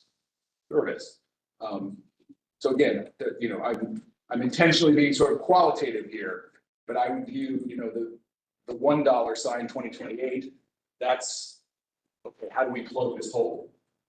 The $2 signs 2030, that is like, okay, is the region ready to make a real strategic investment in VRE? And the $3 signs is like, okay, let's dream. That's how I view what Nick and the team have sort of laid out in terms of the system. So, I've already sort of hit this already. So, our capital needs are important, especially with respect to replacement of rolling stock. That's going to be important to tell the SJ 28 group, hey, VRE has this need coming. But capital needs, again, I don't think are the primary consideration for the system plan. And again, actually, I think, when you see next year's budget coming to you, we have some placeholders in there right now for expansion rail cars. I think you're going to see those get pushed even further out into the future, because I think we are now heading down a road where we say we can do a whole lot more with the rail cars that we do now. So I want to dig into operating here a little bit more in the next slide. I told you I promised you one chart, so we'll get to my one chart on the next. I'm sure you guys experience this in your own jurisdictions, where you end up with this kind of structural gap between revenues and expenses. So, even when we don't do any changes to the level of service, our baseline expenses are growing at inflation, or maybe given kind of the specialized nature of what VRE does, maybe we're growing at above inflation. And then we're talking about adding more. Yeah, not just increasing unit costs, but really adding more units. And I hope all of you saw the memo that went out from Rich last week. That was in response to a good question from Mr. Stork. He had seen a WMATA presentation as part of DMV Moves, where they talked about how much of their operating cost is due directly to the level of service. WMATA had estimated that 80% of their costs are not related directly to the level of service. It is huge. We did kind of a rough and dirty estimate for VRE. We said about 65% of our costs are not due directly to the level of service. That could be things things on this end of the continuum, like debt service. They could be things kind of in the middle, like insurance or like staff. Only 35% are things that if you change the level of service, that cost is going to change. Those are things like diesel fuel, things like contract operations, things like the access fees that we pay to those railroads. And so part of doing the modeling that Nick and the team have done for the plan is really trying to sort of at an order of magnitude try to say, okay, we're going to do a major increase. We're talking about an increase in our weekday service of 62%. What is that going to translate into in terms of the increase in the operating cost? Again, there are the things like diesel, like the contract operations, those are definitely going to go up. Things like debt service, those are not going to go up. And then there's that stuff in the middle that's kind of chunky, like you make a big enough increase in service and the ridership, you're gonna need more customer service people. You don't need another CFO, but maybe you need another accountant, depending on how big things get. Those are the kind of decisions that hopefully we'll be charged with making in real time coming soon. But anyway, all the while those costs are going up, the revenues that are supporting us are generally not. And again, I'm sure you guys experience this. When you add service, you're typically going to have lower ridership on that new train than you have on your trains already, because you're already serving the best times of day, right? So which doesn't mean you shouldn't expand the service. It's just not likely to be as productive as what you're already doing. The dedicated taxes that we do have, like we were just talking about, they're not growing as quickly as your expenses. And as we've mentioned many times, you guys as a jurisdiction, you have competing needs that are also growing. You just can't stroke a check to VRE. So here, I took one of Nick's charts. I tried to even keep the color scheme the same. This is 1 year's worth of operating costs in the bill versus the no bill, exactly like Mr. Stork was asking about. So, the projection is that if we were just to keep our same level of service, 20, that we have right now, in 2030, the no bill annual cost of operations would be about $136 million. That's the total red bar on the left. And if we're to do as compared to what today? 100 and Just a little over 100 million. Okay, that's it. Just order of magnitude. No, just order of magnitude. Yeah. And then if we were 40%. and that's just purely due to unit costs going up. Yep. If we were to do the bill, which has like 62% more weekday and a whole lot more weekend, we're projecting again a total operating cost of just over 200. Okay, so you say that's like a 48% increase in cost relative to like a 62% increase in the weekday and a significant jump on the weekend. But again, it's not a one-to-one cost. You're not hiring more rich, more me. All those fixed costs are still staying roughly fixed. All the variable costs are growing, and some of those probably chunky in the middle costs are also growing too. So that feels about right.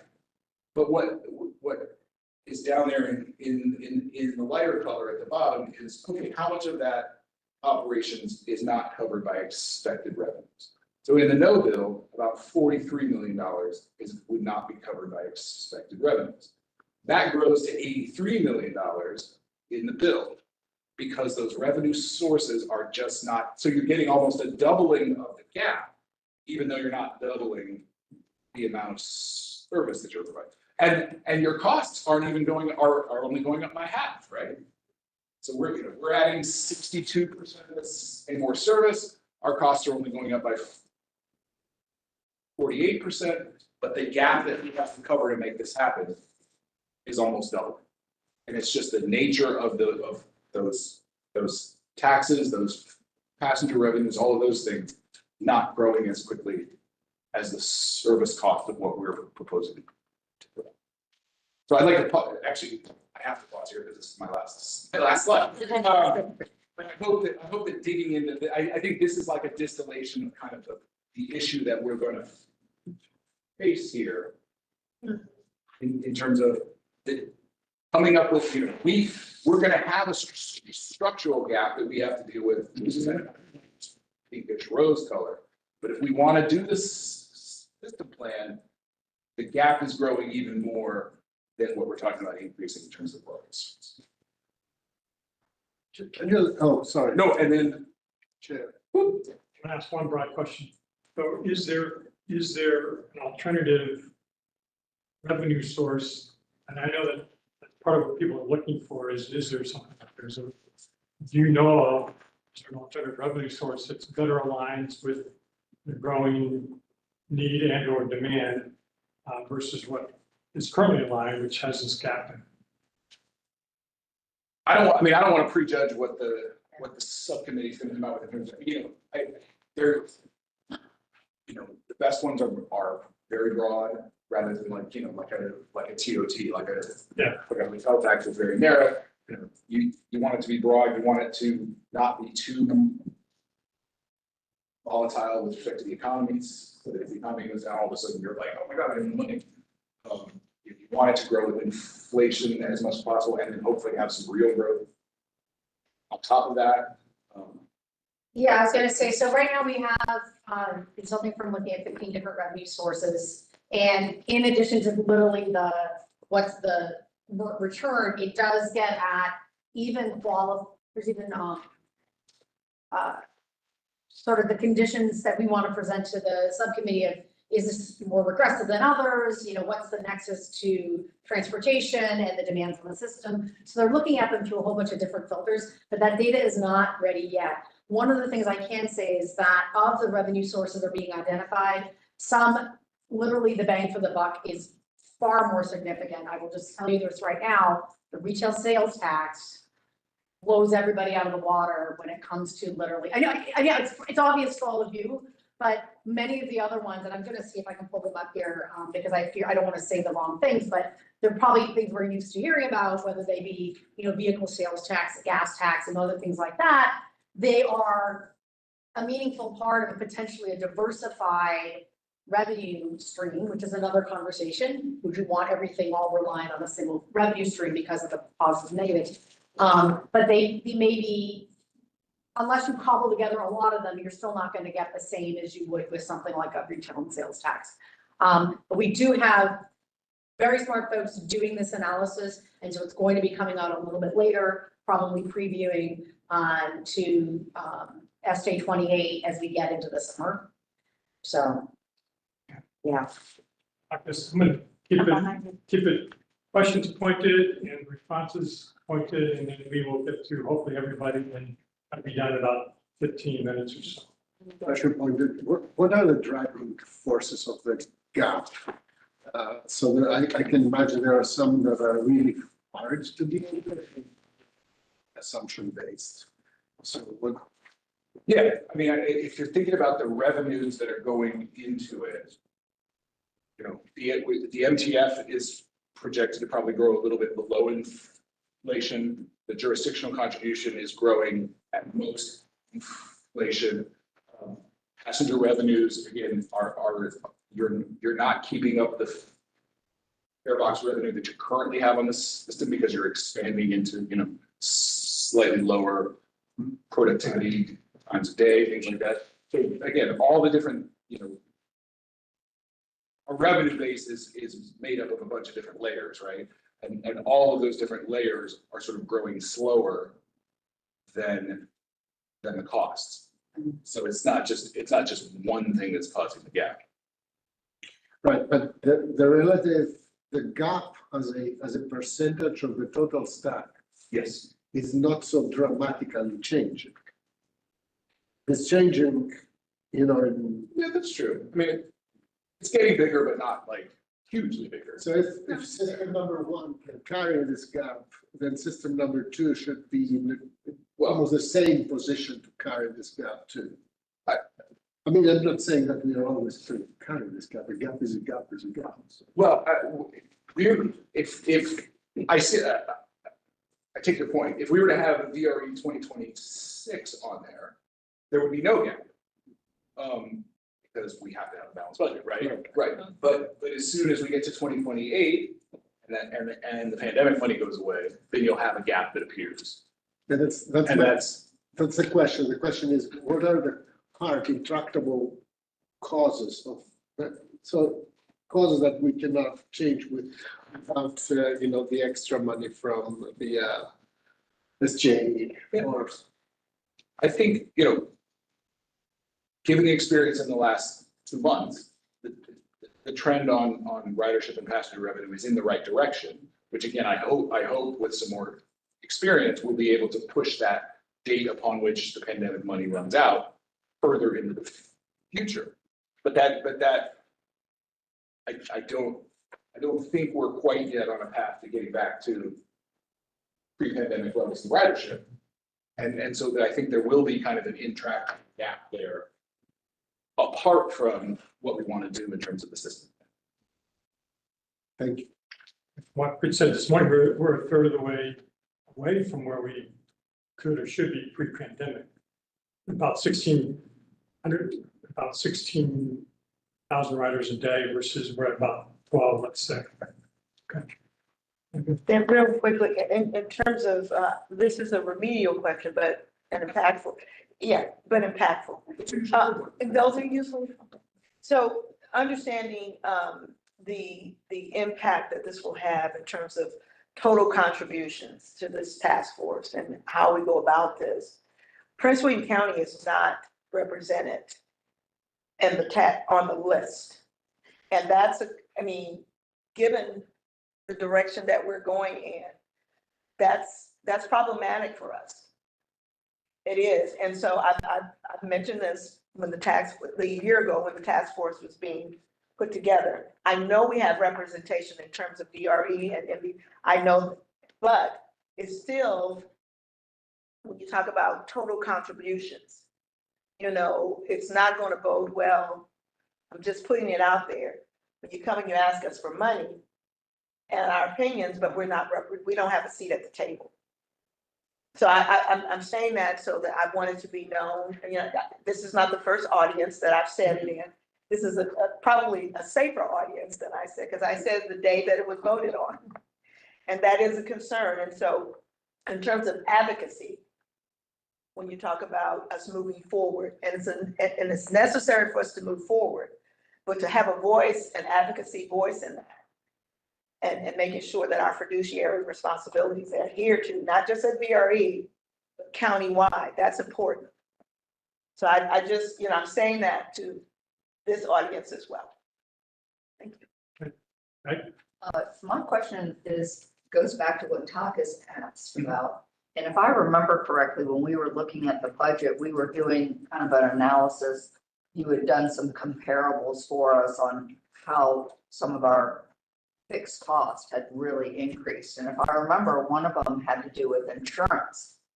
That is a big number. And you were looking at and getting bigger.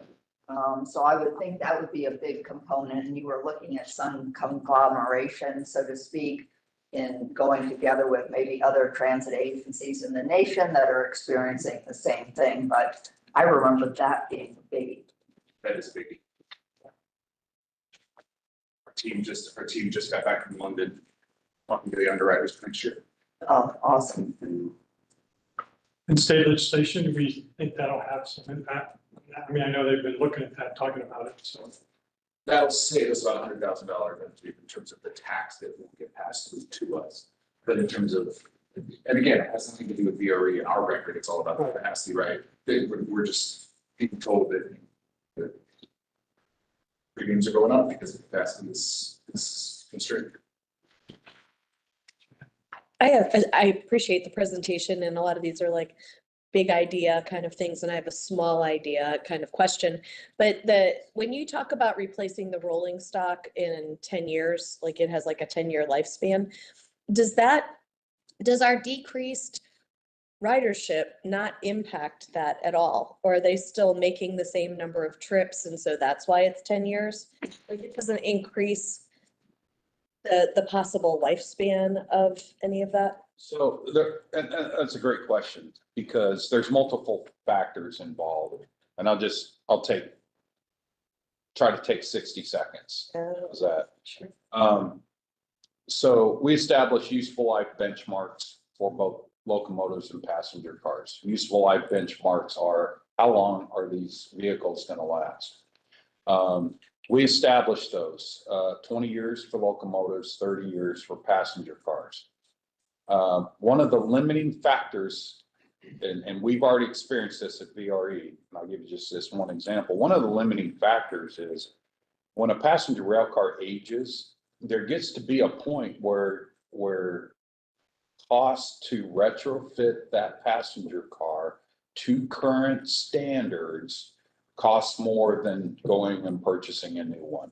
And so when the industry is changing a bunch of regulations on this equipment, That's becomes the limiting factor for us, both on the EPA side, on locomotives predominantly, and then on passenger rail cars on the crash energy management side. We are getting caught in both of those right now. How's that? Thank you. And it was under 60 seconds, I believe. That's what I was. Okay, yes, yes. Thank you. No, I mean, that totally makes sense. I just wanted to, yeah, she was totally, yeah, she was timing. Thank you. Hey, you, Oh, I was just gonna talk a little bit to the disconnect in the growth of revenues versus the cost of operating, just a sort of a data point when it comes to statewide. The DRPT funding that is allocated, it's grown by 15% from 21 to 25, but inflation has grown by 21.5%. And so when we talk about the cost increasing of transit, it's the cost of everything increasing. And as part of this whole SJ 28 argument is that we do have like a fundamental disconnect between how many of those revenues. Now I'm just talking about the state ones right now, but the state ones are not growing to the same extent as literally the allocations or the needs that are coming out from it. So it's just sort of one of those things to reference. So that's part of the structural problem, right? Right. So that includes us as the contribution of the jurisdiction. We don't follow the base cost inflation of VRE. We are kind of slower. So we always leave a gap that every single budget year has to figure out how to cover, right? So that's to me a fundamental question, because we make a big, and you all make a big effort to actually control base cost. And I really appreciate that. But on the other side, we need to appreciate that effort and decide what part of this, yellow, pale yellow part is because, what part will be our commitment to that? It will be a small part. This is solidly somewhere between 37% and 40% of the total, right? So we have to begin to find the slices that we are going to reduce that from what we could do, right? Just facing the costs of that period. We have to explain that to our constituents. That's not a question. And the best explanation is service. Service that works for them, right? This is why you see also a lot of emphasis on weekends, because weekend is perceived as exceptionally good service. Okay, so when I hear you talk about that, and I totally agree with you, Takis. The jurisdictional subsidies, maybe they haven't increased, but we haven't been able to because we've been in the pandemic and we didn't have a ridership. So difficult to justify. But just to make all of you in this room available, and I will start with the way I start this conversation every time is, I'm sure all of you in this room feel the same way as I love our veterans. Talk to her, she's a veteran. Her husband's a veteran. But in 2010, most of us probably in this room voted for the 100% disability exemption for veterans that are 100% disabled by the VA. In Stafford County right now, that number is over 9% of our budget and growing at this rate. So you take 9% out of your individual budgets. We had 3 years of a 10.5% increase in taxes each year. This year, we just increased taxes 3 cents Tuesday night and are balancing our budget based on a May 20th public hearing to increase our TOT tax and our meals tax.